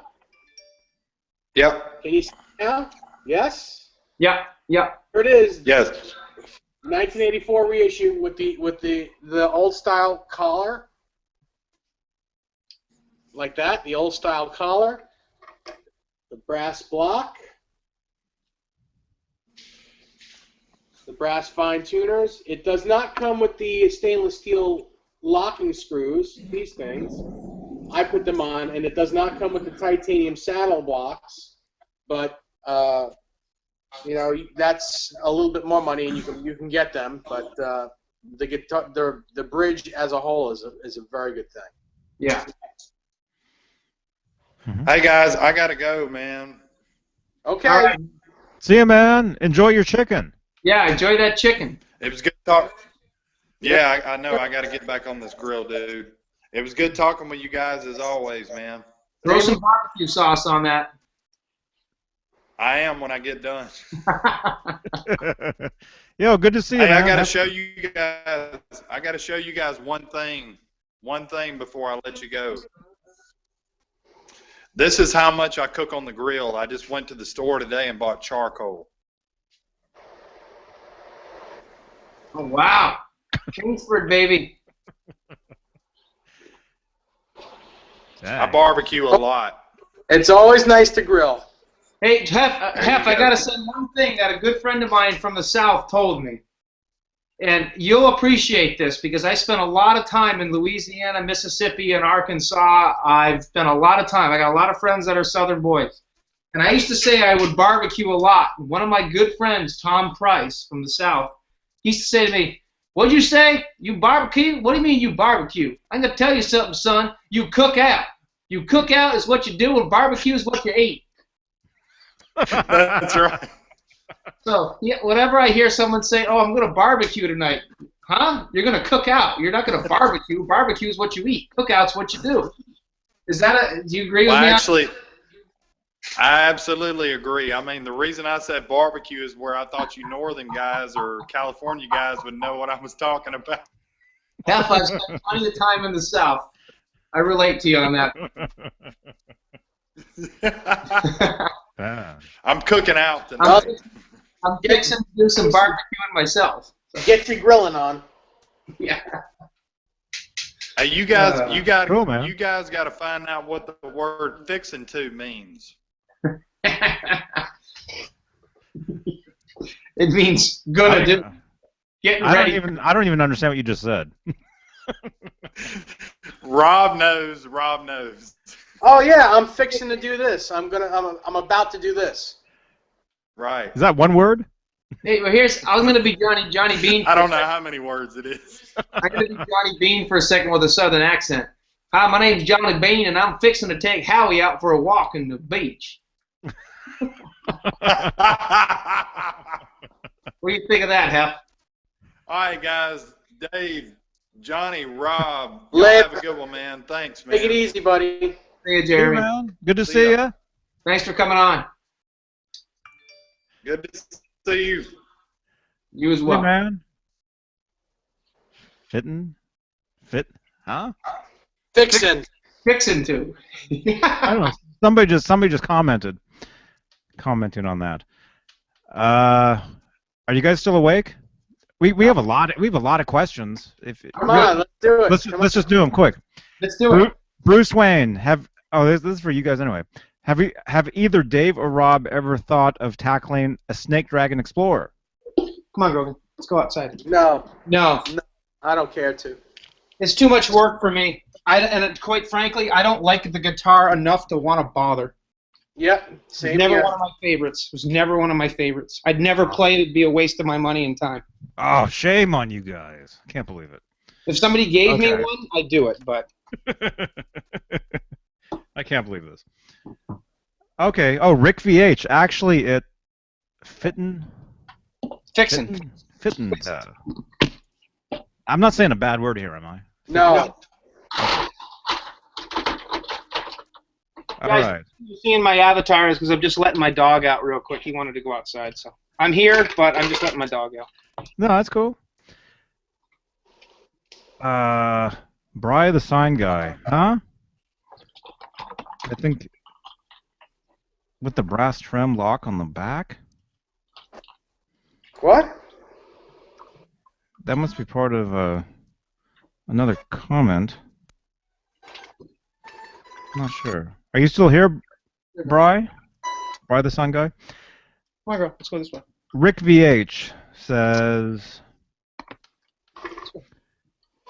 German Floyd Pro. That's what I use. Damn near 20 years old. Mine. His biggest brass block they make. 42, right? The Floyd Pro? I don't know what that is. German Floyd Pro. That's what he uses.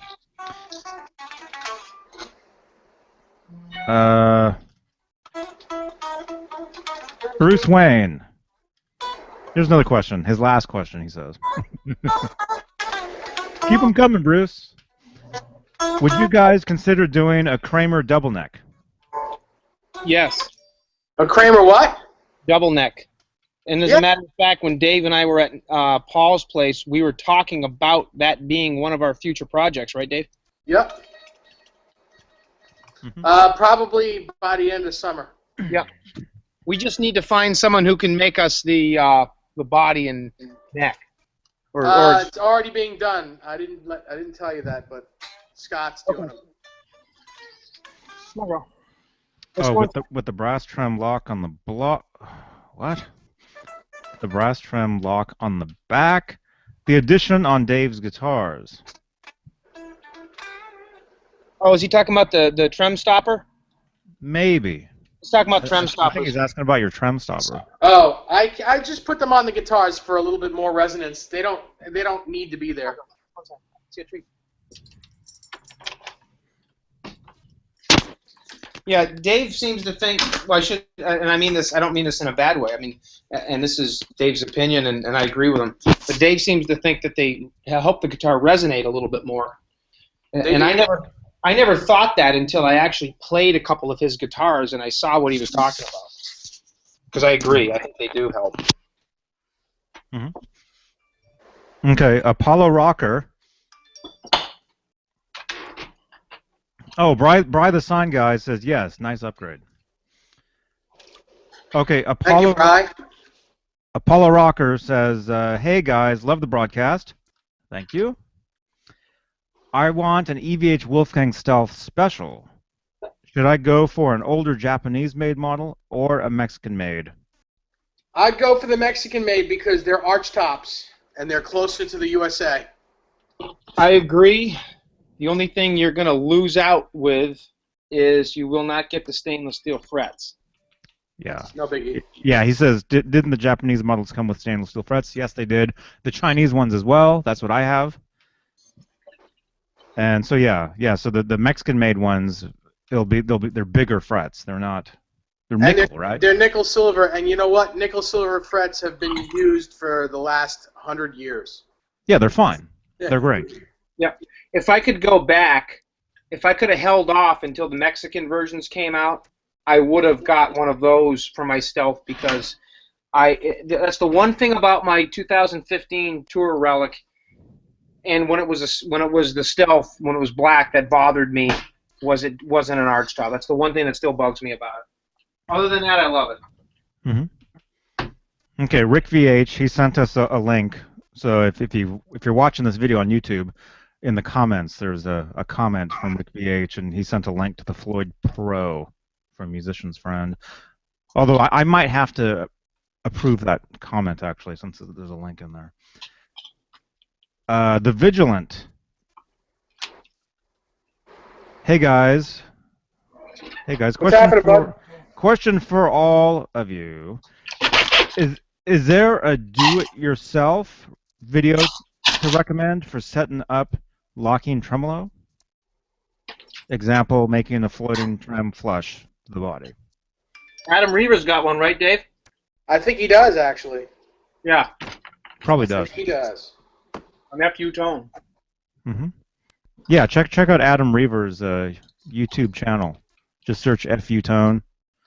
And he has a lot of great videos and like how-to videos, demonstration videos of all this stuff. Him demonstrating his products, installing the products, all that stuff.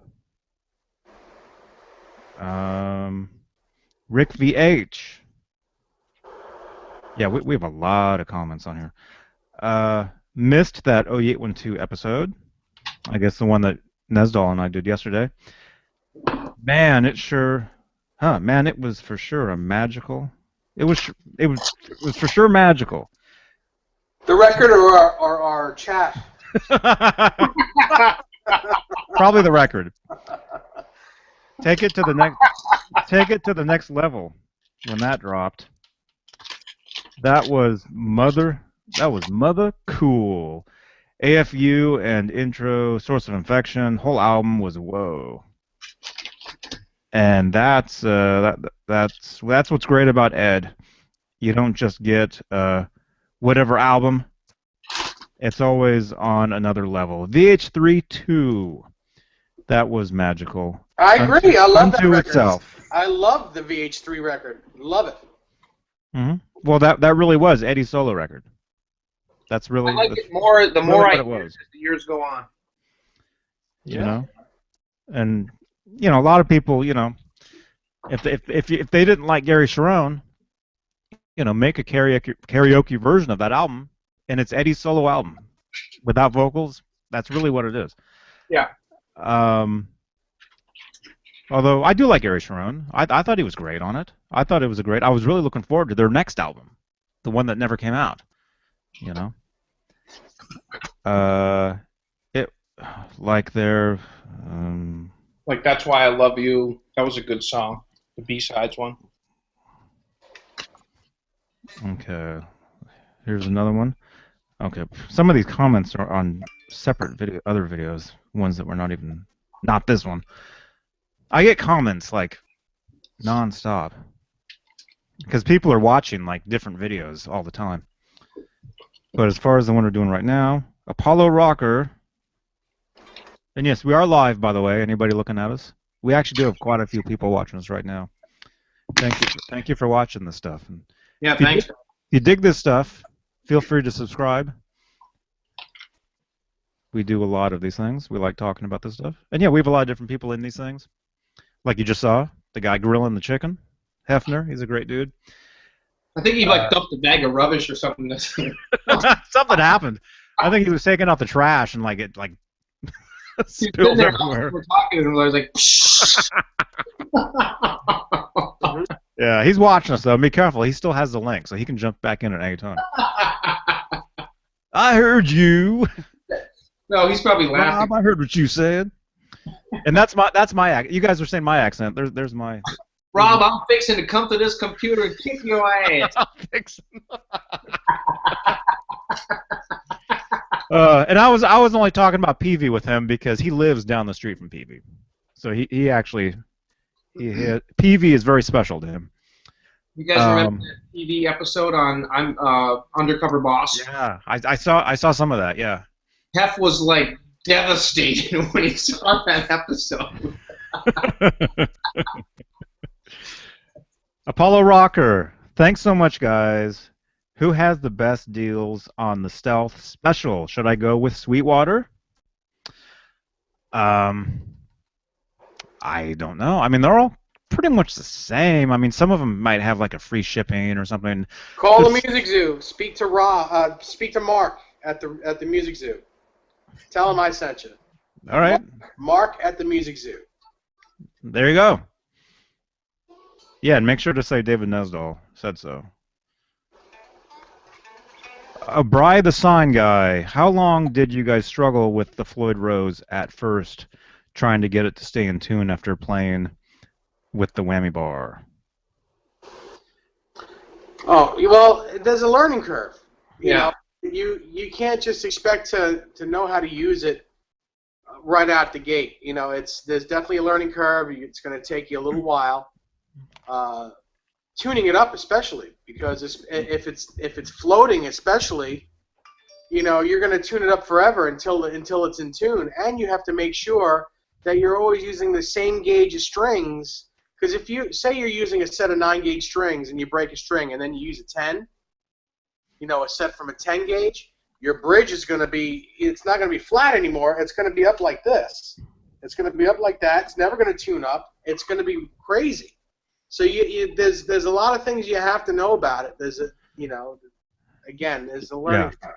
Yeah, if you buy a guitar brand new with a Floyd Rose, make sure you find out what gauge strings are on that guitar when you buy it. Yeah. Because if you can't switch, like he was just saying. If it comes, most guitars, Floyd guitars, come with Nines. Nines. Yeah. Yeah. A lot of guitars at like Guitar Center come with 10s, though, don't they? Well, guitars in general come with 10s because 10s, but that's what they set them up with. But Floyd Roses, I used to work at Guitar Center, and you know, they're all the same. They get told if they're restringing a Floyd Rose guitar to set it up with 9s. They get told that. Mm-hmm. Most likely, all the Van Halen stealths and EVH stuff probably come with 9s. Yeah. Right. And if you tune down a half step, now you have other things you got to worry about, because now you have to not only compensate for the tuning issue. Even if your bridge is sitting flush on the body, if you tune down a half step and you don't tune standard, now you have to make adjustments to the 2 trem claw screws in the back. Because it's going to be tighter. Right, the tension's going to be different. So, as Dave and Johnny said, it takes time to get used to it. But what I will say is, once you get used to it and you know your way around a Floyd, you kind of just know what you need to do, and you get that feel for it, and you can work on them. They're not impossible to work on. They're not. They're very easy to work on once you have an understanding of how it's cammed and how it works. Would you agree with that, Dave? Yep, absolutely. They're a bit more of a pain in the butt to restring because it just takes a little longer. Yeah. But they're, you know, they stay in tune much better than a regular Fender style tremolo. They're just better. Oh yeah. They're cooler. Probably the hardest thing I ever had to work on in my entire life is this thing right here, Steinberger Trans-Trem. Set one of these things up, a Floyd Rose seems like a walk in the park. Yeah, because every time you change the strings on that, you have to re-intonate the guitar. Yeah, it is a total pain in the butt. It took me one whole day almost to restring this thing because I didn't know what I was doing. And I got online and I figured it out, and I got it all set. But see these little screws right here? You got to adjust these screws. That's all your intonation and everything, and it's really hard. It's very difficult. And you got to get this guitar where when you take the bar and unlock it, now it's unlocked. I don't know if you guys can see the little locking mechanism here where it locks in. Mm-hmm. You know that you're in tune because the bar just automatically goes down and locks in. So when you unlock it, the tension is just right. So these Steinbergers, I'll tell you, Ned Steinberger was an absolute genius. He over-engineered this thing. But they are a total pain to set up unless you really know what you're doing. But once you get it set, if you don't break a string, you never have to touch it again. They're really an ingenious device. Mm-hmm.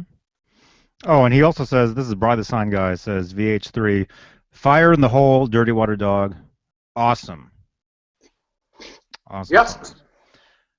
Bry the Sign Guy. Oh, yeah, and he also says 9 through 46 hybrids, non-floating bridge.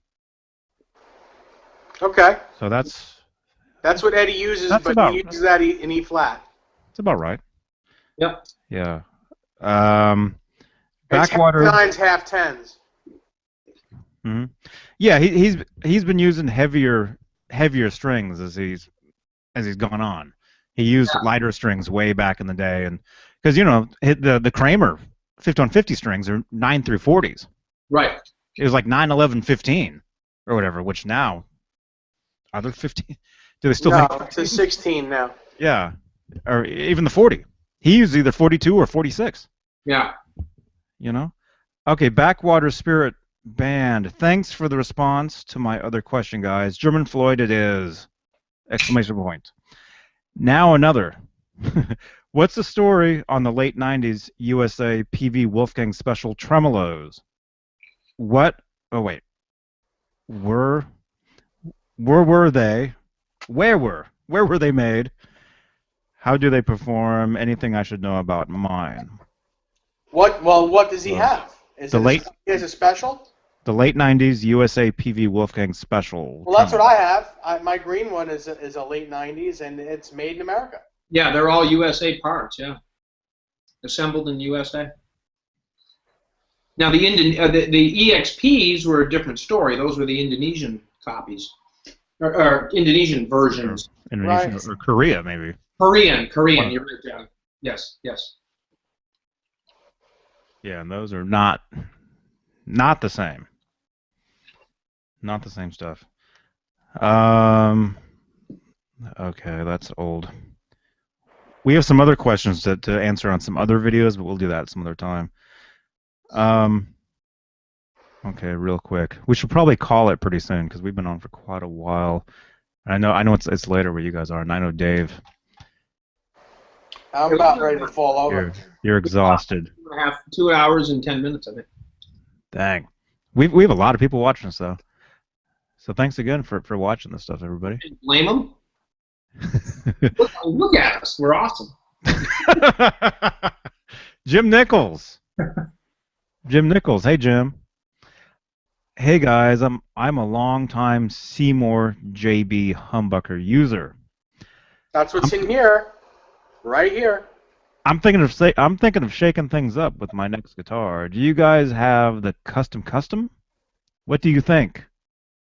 Love it. I also had the Seymour EVH 78 pup, but wasn't hot enough. It wasn't hot enough, he says. The custom, that's what originally came in my GMW right there. The only reason I changed it was not sound-wise, just for looks, because something we've said, anybody who's got like these Kramer striped guitars, they want them to look a certain way, The custom, it sounded great. Mine was a trembucker version, so it looks big, even though the pickup is the same size, right? Isn't it? The spacing is different, so it makes it look bigger. It makes it look different. It doesn't. So it's a, it's a little. I don't know. So just for looks wise, I changed it, but also I'm a huge fan of the 59. Yeah. So this is actually an old Duncan 59 I stuck in there. And actually, when I did that, I actually got a shout out from the Seymour Duncan Facebook page. They actually showed a photo of this guitar. But yeah, so that's what I have in mind right now. But yeah, as far as the custom, it's a great pickup. There's a lot of great pickups, That's what this is, Seymour Duncan custom, my 5150. I love it, absolutely love it. Great sounding guitar. Okay. So all three of us have the same guitar and different pickups. I know it. I was thinking of that. Yeah. Yeah. Okay? And then Jim Nichols, he has another question. Do you guys have any guesses on what EVH products will be coming out for the next year? What would you like to see made? Do we have any guesses? Well, I mean, before you answer that, Johnny, I'm not even gonna venture to guess because I'm kind of Johnny and I are kind of on closer to the inside than a lot of people. So I don't want to spread any type of thing that may be misconstrued as a rumor. So I'm not even going to answer that. You know, I'm happy with whatever comes out. I don't know. I'm hoping for striped underwear. That's just me. Sorry. I would wear it. You guys? I mean, we're wearing flip-flops that are striped and boat. Well, you know, if I wore underwear, I might think about it. Look at me. I'm wearing the shoes. There you go. Can you even? Yeah. I'm wearing a yellow one on one You did a side and a red one on the other. You got two shoes. I got two different ones on. Yeah. That's how I wear them. That's how you roll? That's how I. Well, I did a post today. I just happened to. Well, what happened was, we were doing some gardening a couple weeks ago, and I'm not going to go into it, but anyway, I had to throw away my shoes. Okay, so I tossed my shoes, and then the only other spare shoes I had are these things called. Do you remember Ruse? Yes, I do. The kind where you can put like a coin, and it has like a pouch in the back. You know. So yeah, I have a pair of those, and I've been wearing those. And I was up in Walnut Creek yesterday, and then as my journey, as I came back down here to Santa Cruz, I had to stop at an In-N-Out Burger because I was hungry. And I probably shouldn't say this either, but let's just say I walked into a bathroom, and those shoes I'm not wearing anymore. Okay. So anyway, I had to go to my shoe bag, and I have pairs of the EVH shoes. I've got the high top red ones, the low top bumblebee ones, and I just happened to pull those out today, threw them on, and then I was walking down the street, and I'm like, oh, I'll take a photo, you know, click. So yeah, I posted on Facebook today a picture of you guys probably maybe Rob, maybe you saw it. Yes, I did. Of me standing there in the street with my two shoes, and I just made some posts and asked people to post photos of their shoes, you know, if they happen to wear those same things. Why am I talking about this? Oh, because it's the EVH stuff. Okay. Yeah. So Rob wants the striped underwear to come out. Nesdall has no comment. I'll be happy with anything. Yeah. Well, I mean, they're always changing. They're always road testing things. There's a lot of stuff that they've made that nobody even knows about, you know. But as far as what will come out, I mean, we'll see. And we do happen to hear about the stuff ahead of time, just because it's the internet. So yeah, we'd be happy with whatever the next thing, you know. But yeah, I'll be at NAMM in January. Well, there'll be a summer NAMM. Won't there be one? It's August? in a couple weeks. Yeah, it's in a couple weeks. Oh. And you went, was it last year? Yeah, last year. Yeah, but Fender and EVH are not at Summer NAMM. No, they are not. So there won't be anything there. But yeah, I'll be at NAMM in January, and anything new that's there, I'll bring it to you. Apollo Rocker, any progress with the Dropped to Hell? I haven't heard anything about it. No, there's not much. You don't really see Eddie using that at all. So I'm thinking that it's probably passé at this point. By the wayside. He still has it on a few of his guitars, but you don't even see him playing it live anymore. Mm-hmm. Well, you know the guy. I don't know if I should give too much away. Remember that book you held up, Rob? Yeah. The other day, the guy who wrote that book has one. Right. Or he built one. Either has a real one or he made one. Yeah. In the back of that book, there's the exact schematics and specs of that with template drawings and everything. It's pretty cool. Actually, the photos of it in that book are the one I'm talking about. Yeah. It's like a stealth or something. Yeah. Yep. Right? Yeah. He's got a crazy collection of guitars. There's some nice pictures of his collection, too, and amps and everything. Yeah. So if you want to know what we're talking about, watch a couple episodes back. Rick VH. Huh? Is this new? What? Oh, as my Floyd Pro does not have an application for the D-Tuna, I was thoroughly impressed with what Rob and Dave know about the D-Tuna setup. It was a lot or more info than I ever thought, and I will look up that vid again if ever needing that good info. Awesome, man. Thank you very much, man. The Floyd Pro. Is that like the Floyd Rose 2, where you don't even cut the strings off and you just put them? The Pro's the one I think that where the strings just go in the back like a strap right up through, and then the ball. Oh, okay. Yeah, I used to have one of those in Kramer's, but the whole D-Tuna thing too. I just want to say that we did talk about this, and Dave and I both have a lot of experience with setting those things up. And the only thing I can tell you is it took me a long time to get comfortable with those D-Tunas. And once it's like a Floyd Rose. Once you understand how it works, how that little tiny set screw works, and the process for the length of screw that you need to use for your bridge, which can depend, and understand that once you have it installed, you actually have to tune it to D first, and then E. And when you tune it to E is when you use the little set screw. And people make that mistake all the time. They tune it to E, and then they get it set with a fine tuner. Then they pull it out to D, and they tune it to D, and they use the set screw, and the thing's all up or down, and it doesn't work. It's exactly the opposite of how you think it would be. Is how you set it up.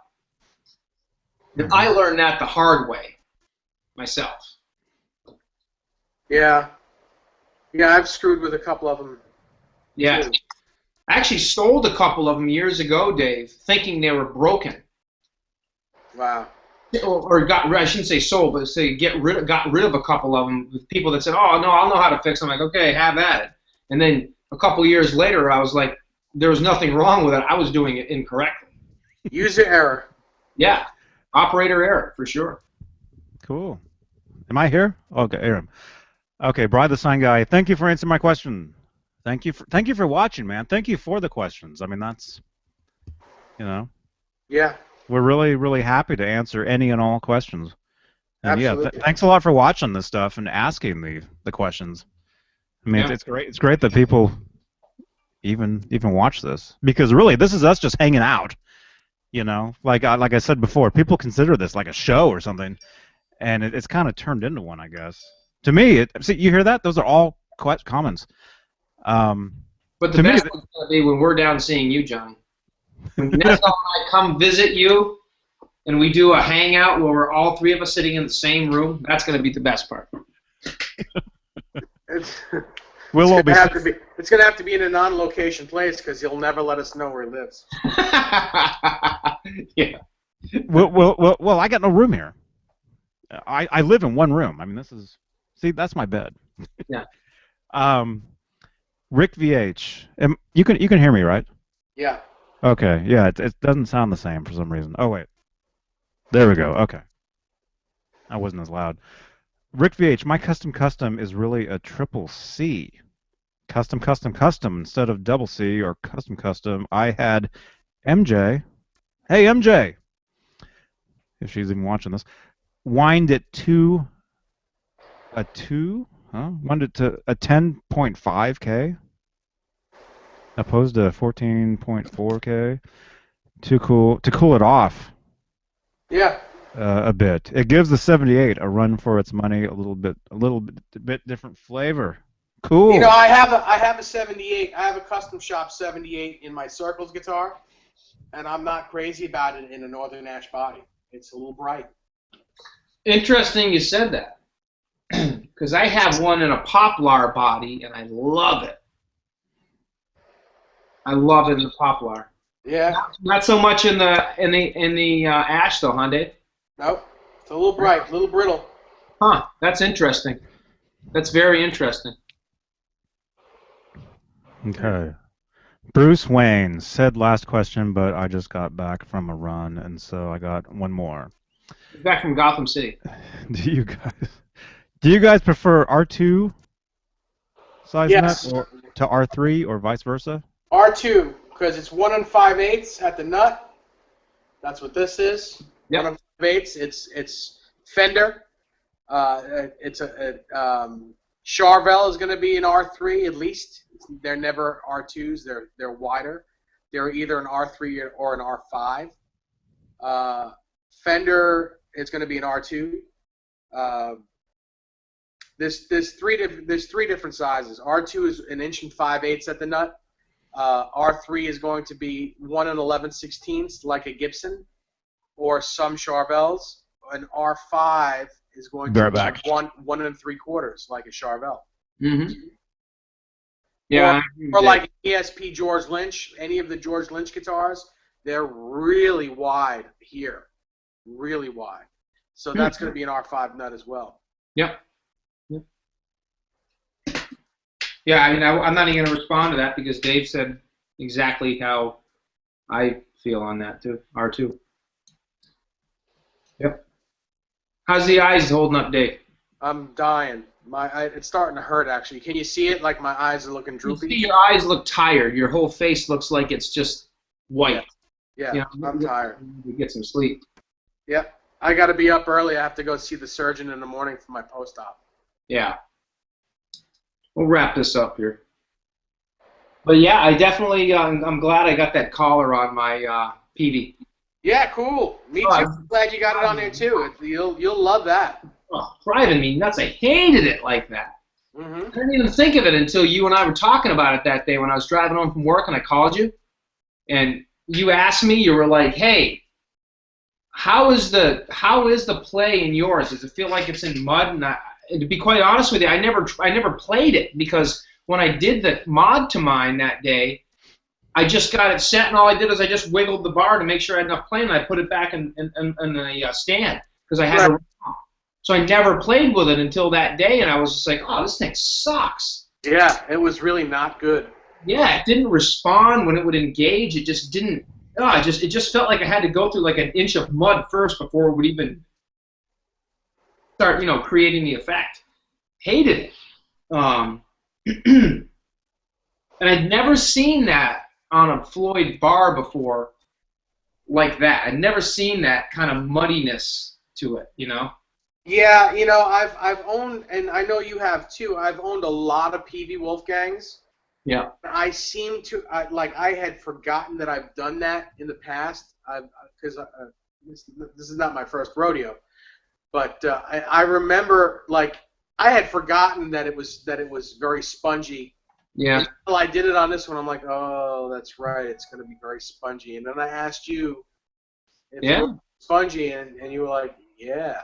And see, I'd done it on my Kramers, but I'd never done that tweak to a PV. I've always had it where the bar just spins in, and then you just spins out. Right. For some reason, I never did that to any of my PV Wolfgangs, and I've probably owned 12 PV Wolfgangs in my life, standard specials. Right, yeah, and most of them you just had where the bar, if you let it go, it'll unscrew itself. Exactly. I always left it that way, and I would always spin it all the way on till it stops, and then I'd back it off one whole turn. That's how I always left it. Yeah, me too. And I just never did that until this one,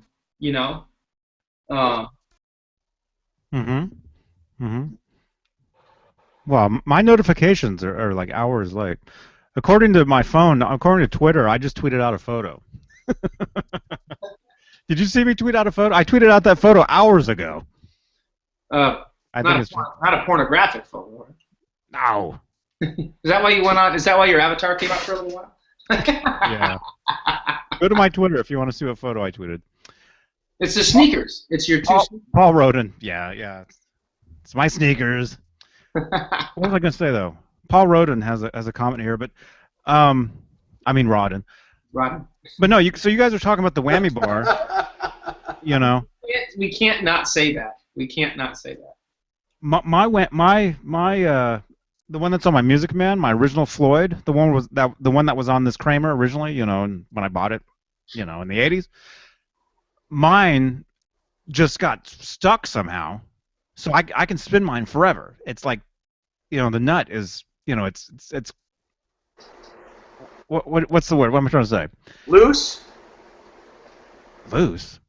No, it's like stuck to where if I wanted to unscrew, it's like the nut and the bar are one now, and they just go Yeah, together. They just that's keep how it's going. supposed to be. That's how it's supposed to be. So if I wanted to take the arm out of the thing, I'd have to stick that wrench in there and Yeah, then do it.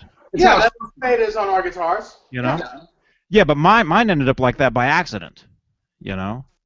But I like it. I mean, that's the way I've always loved it. Those old Floyds from the '80s, it happened to all of them because the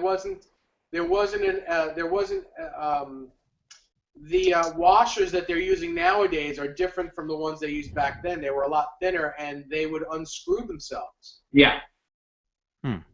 They would get loose on their own. These will last forever like this.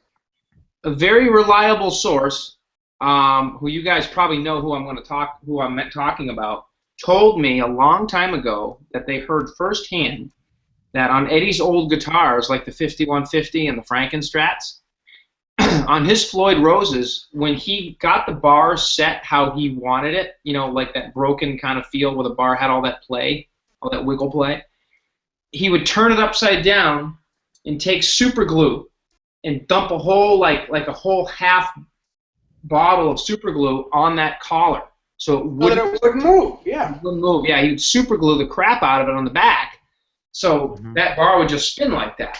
Kind of interesting. Yeah. I was gonna say that was actually in a magazine. Yeah. I want to say in '86. There's one of the. It might be the cover of Eddie holding the bowling ball Cloud Ripley, maybe. There's a little interview in there with Zeke. Yep. And he talks about his audition was Eddie gave him a pile of parts and he had to build a guitar within like, you know, as fast as he could or whatever, I don't know. But I think he said in there about the super glue, about super gluing the arm. Yeah. Okay, here's another question from Bruce Wayne. Dude! No, it's cool, dude. Yeah, we do have to run, though. Yeah, we do have to wrap this up. Bruce, was it Bruce who went on a run? Bruce went. I need to go on a run. Last one. So I swear, sorry guys. Do you know? Huh? See, I can't even read. Do you guys know to what point after its destruction did Eddie still use the shark? Oh, I see. Thanks, guys, for these hangouts. I'm relatively new to the guitar, and I am pretty young, so I appreciate all the information. Yeah, you're welcome, dude. So he's talking about the shark guitar. So at one point after did Eddie cut the whole thing out of it? Did he still use it? He used it right up. I mean, he used it on the live in the 78 and the 79 tour with the chunk out of it. So he used it on 2 world tours. And 80. He used it on 80 too. Yeah, and in 80 as well. 80, yeah. Yeah. So he did use it, but people believe that. But You Really Got Me, when he used it on the album, it wasn't chopped up yet. Correct? Chances are it wasn't even that guitar. Chances are it was a Les Paul. There's different talk between, you know, about Eddie saying that he didn't remember if he used the Shark or a Les Paul on that. Okay. This is Anthony Sajazi. I'm going to take this call, so give me a minute. Let's get Alan Garber in here. Yeah. Gerber as Gerber. Is it Ron? As Ron says. Rob. Ron Gerber. Grob on bagging day. So there's the shark. But he used the shark in the music video for You Really Got Me, though. Yeah. Yeah, he used it in the video. And he played it live. I have some 78 footage live and some 79 footage live from Boston video where Eddie's playing the shark guitar live on stage. So it's not just for a photo shoot for a video like You Really Got Me. That was just the Super 8, right? Yeah. Super 8 stuff? Yep, exactly. Mm-hmm. What about the guitar? What about nobody's asked this one, but what footage is that? There's 78 footage It was the footage that one guy released, and it was super clean. Remember that? And everybody was like, "Whoa!" And then he like deleted all of it, or maybe there's still some of it around. But Yeah. remember there was like the Star guitar with like a Strat neck on it. Yes. Remember that? Do you know anything about that neck? I have a picture of Eddie standing outside of a guitar shop in California, holding. I gotta remember where that picture is. Hold on a second. I'm gonna hang on one sec, Johnny. I think I know the guitar you're talking about. Hold on. Okay. And then also, Bri, the sign guy, do you put the little square shims under the nuts on any of your guitars? Yes, if we have to. Since I'm the only one here who can answer questions. Yeah, if we have to, if there needs to be a shim to make it high enough, then yes. And I know Nesdall said the other day how he had to go and buy like 17 of them. Rick VH says John Petrucci, is that how you say his last name? Uses the Floyd Rose Pro now. Okay, cool. Cool. Okay, there was something else. No, that's for a different video. Yeah. I get questions and comments on all these different videos all the time, so I have to scroll through and see which ones relate to what we're doing right now. Paul Rodin, the shark guitar is right along the lines of my question below.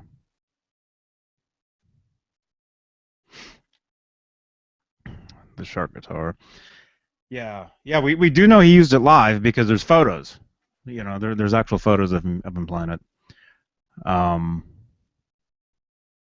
And I think you probably know that guitar was white originally. It was an Ibanez Destroyer. And then he painted it. He striped it up and then took a huge chunk out of the bottom with a chainsaw. And so the debate now, a lot of people ask is, you look at the guitar now and it looks like it's silver, and red. And some people think that's primer, so it's like a gray color. Although we did a hangout with Paul Unkert, who actually built Eddie's original Kramer guitars, like the Hoffer Teacher, the Frankenstein ad guitar. I think he worked on that, or he made the necks for a lot of these things. He actually said what he thought the actual color was, which I can't remember what he said. So check out that hangout. It's the second one we did, I think. We did 2 hangouts with Paul Unkert, and I think it was the second one we did.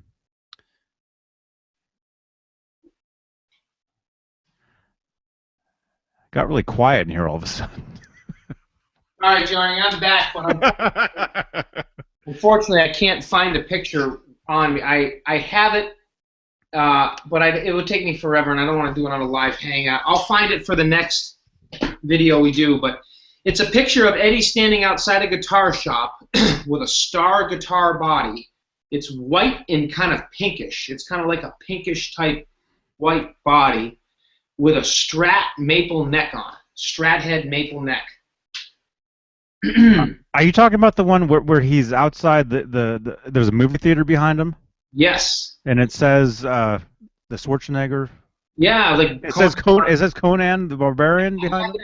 Yeah. That's what you're talking about. That's what I'm talking about. Okay. Well, that's not the same guitar though. Okay, which one are you talking about? I'm talking about if you watch the footage from the hey Howie. Howie, dude. Hey, you should do one of those morphing pictures of your head with Howie's face. I've done those, man. I've done them. I want to see that one. Hey boys, listen, I gotta cut it short, man. I'm tired. I gotta go. Okay. Yeah, man. I don't know why you're still here, man. I don't either. I hear you, buddy. Hey. So I'll talk to you guys, later on and tomorrow. Okay. All right. All right, Dave. Okay. Grogan, say bye to Dave. Take care, everyone in Google Video Land, and I'll speak to you guys in the next couple days. Grogan says goodbye. Bye, Grogan. Bye, Dave. Howie. Bye-bye. Later. Bye, Dave. Bye-bye. See you later. Oh, let me see if I can find that photo, because I know what you're talking about. Grogan, you see Howie? See Howie? Yeah, okay, are you talking about the one where Eddie's standing in the jumpsuit? No, that's a different one. Eddie's standing in the jumpsuit in the photo shoot. He's got a pink jumpsuit. He's got all the guitars behind him. The star body's white. It hadn't been painted yet. And he's got the... That has the Dan Electro headstock on it. Yeah, it does. But there's the 78. Look at Howie. Yeah. Howie. Howie. There he is. Yeah, he's getting mad because he wants his walk. Yeah. We'll do his walk pretty soon. Van Halen. What year was that photo? That was like 1982, though. Wait, which one? The one you're talking about, where he's in front of the movie theater. What year did Conan the Bar? Anybody watching this? Comment below. What year did Conan come out? 81 or 82. I want to say 82. I think it was 82. I think it was an 82 photo. Yeah. Yeah. I agree.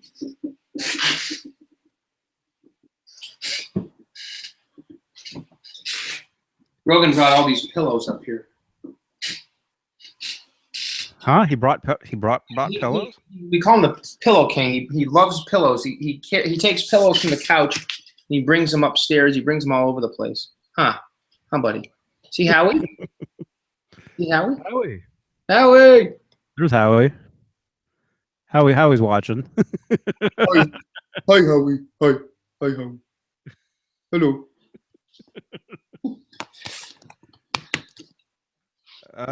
Yeah, I'm looking for that photo too, but I'm anxious to see the one you're talking about.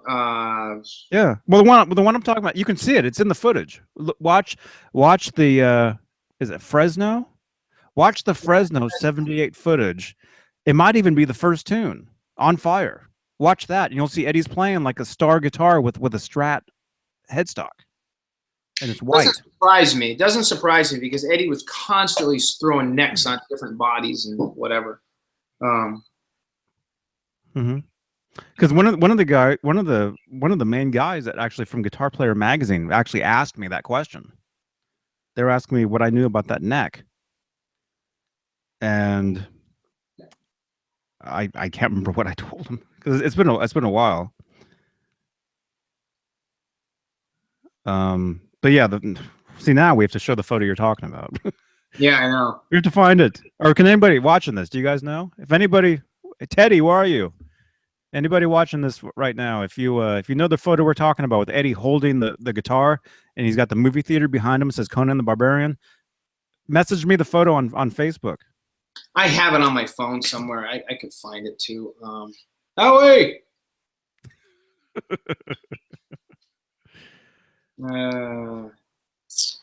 Hang on. Yeah, I'm looking too, but it's all. Maybe we'll find it here because I know I have it. I went looking at my young guitar magazines, but then I realized no, it's probably on my phone. Stand by. I have so many. Okay, I got it. You got it? I got it. Okay, I think that's a Kramer. I think that looks like it almost looks like a chicken hawk headstock. Oh, this might be a Kramer. What Kramer star? What did they call those? Voyagers. Not Voyager. Yeah, it was a Voyager. I think that's what you were talking about. That's the one. Is that a Voyager? Yeah, I think so. I think it. Or maybe an earlier. That might be a prototype or something. Yeah, that's a Kramer. No, that's actually a Strat headstock Kramer. That's the lawsuit neck. That's a Strat headstock Kramer. It's the lawsuit one. Mm-hmm. Yeah. So see, that's what we're talking about. It says Conan back there. Yeah. There he is, and yeah, the headstock. Yeah, it definitely looks like it says Kramer. Yeah, that's the picture I was You talking can see it. Yeah, yeah. So yeah, that's not the guitar I was talking about. But Hey, here's a cool picture I have of Eddie with his Green Wolfgang from the 04 tour. Got Nesdall's. It's kind of a hard one to find. Look at the fan doing the hand sign on his leg. The shadow. Oh yeah, yeah. You know what I was looking at the other day? The final show of the 04 tour in Tucson, Arizona, where Eddie had like magic marker written all over his chest. It was like he had like someone wrote marker. I mean, they had like Wolfgang written all over his chest and all these names, Patty and everything. He had like 5150 written on there too at some point. Yeah, I was like, yeah, it was crazy. Was it a whole show? Well, it was When the you were watching? Tucson, Arizona show. It was the last show of the tour where Eddie smashed all his gear when he was in that weird state of mind or whatever you want. Was it a whole show though, or was it just that footage of him smashing the guitar? Oh no, I'm just talking about pictures I have of him from that show. Yeah. Oh, okay. Okay, cool. This is a picture I took today of Eddie Van Halen playing the guitar. Eddie was playing the guitar today, and he was in my house. My daughter was here today, and she took a picture. I was playing my PD Wolfgang. That's cool. I mean, it's not. It's like it's not even like. It's not even funny to even joke about Eddie Van Halen. You know, me playing Eddie Van Halen, because I can't even come close to playing the way that guy did, or still does. Howie! All right, we should wrap this up. Although I think we're getting more comments. Oh man. Okay. Any questions for Howie or Grogan? Well, here's me holding one of Eddie's actual guitars. Oh yeah. That's one of his actual Kramers. Which one's that one? Right there. That's the one he gave away. He gave it away in a NAM. Yeah.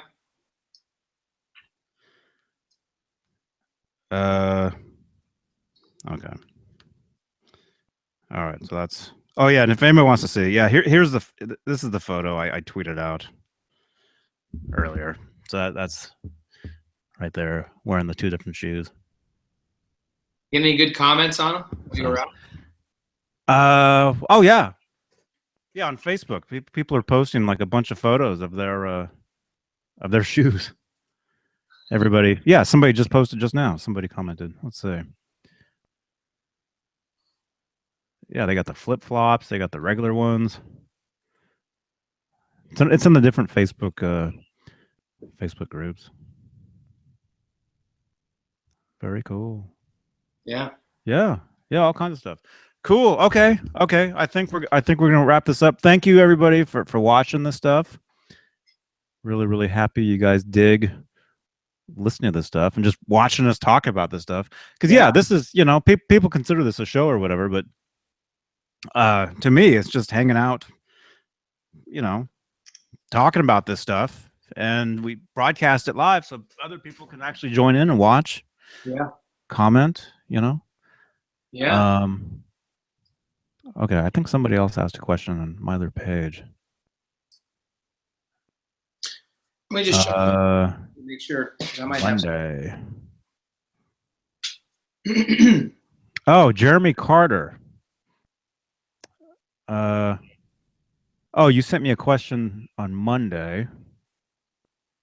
I think we answered that. Yeah, I think we answered that one, and then you sent me a question. If you're watching this right now, you sent me a question at 7:00, almost an hour ago. Hey guys, I don't have a question. Just wanted to say, really enjoy these shows where you guys chat gear and guitars. Keep doing what you're doing. Awesome show, guys.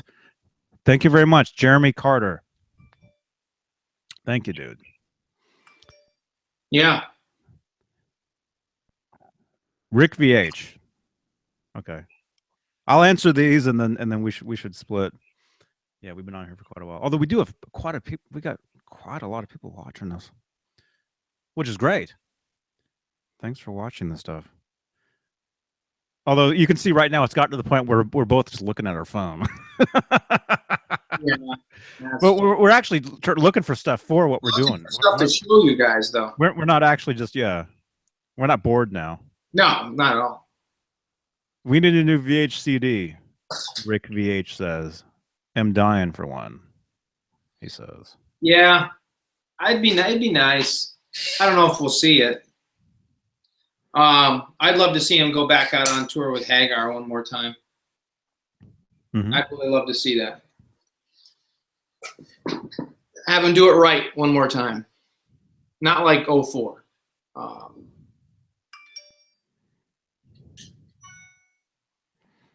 But yeah, a new CD would be good, or at least a few new songs.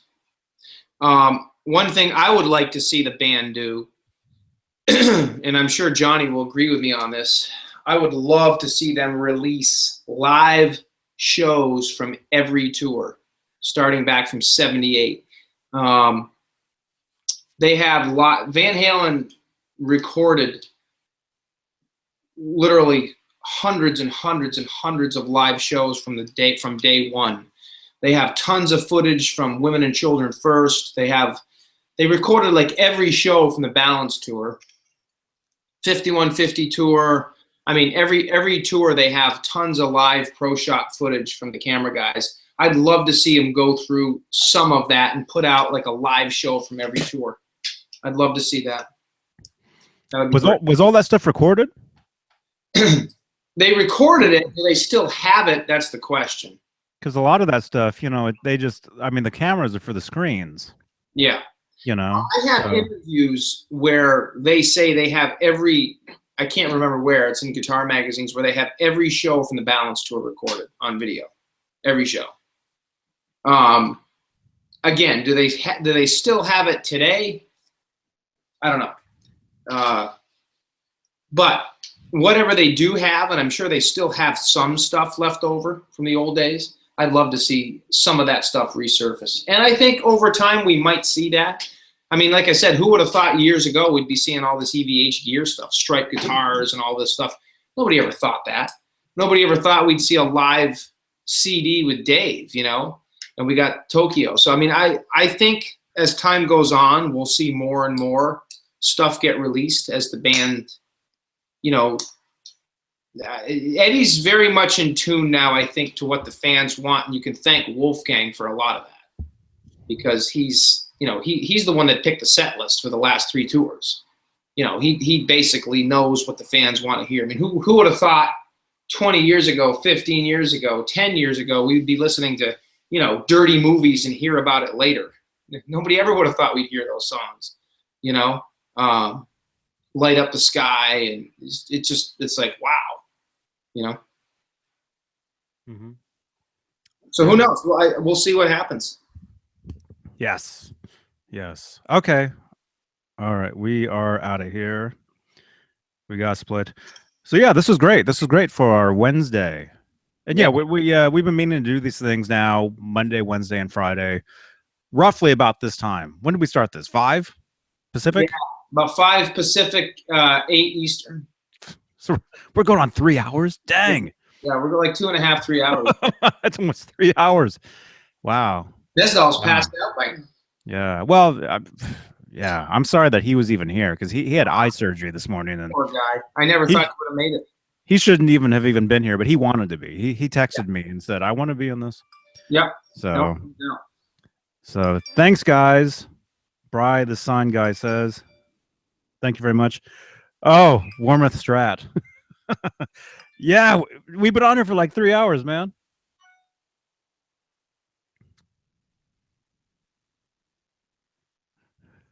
Warmouth Strat. Leaving just as I get in. Yeah. do you know Warmouth Strat? I've heard his name thrown out, but I don't know. No. I have one, but I don't know. Yeah. Mully. Yeah. You know Mully? Yeah. Bry the sign guy says, "Thanks, guys." Cool. Thanks, Bry. Yeah. Warmouth. Hey, yeah, we'll have to get you in one of these soon. Actually, I do have to roll right now. The chickens do need to jump in. Yeah, Warmouth dude. Yeah, we'll get you in one of these, or I should do another one of yours again. That was awesome. I did a hangout with him like super late one night. Nice. He's in Japan, so the time difference is super different too. You know. Yeah. Cool. All right, Rob. Great to see you, man. All right, Johnny. Thanks for watching, everybody. Like, share, subscribe if you dig this stuff. We dig bringing this stuff to you. Warmouth dude, we'll do this. We'll do this again. And yes. All right, Johnny Bean, johnnybean.com. Bye. Night, guys. Thanks.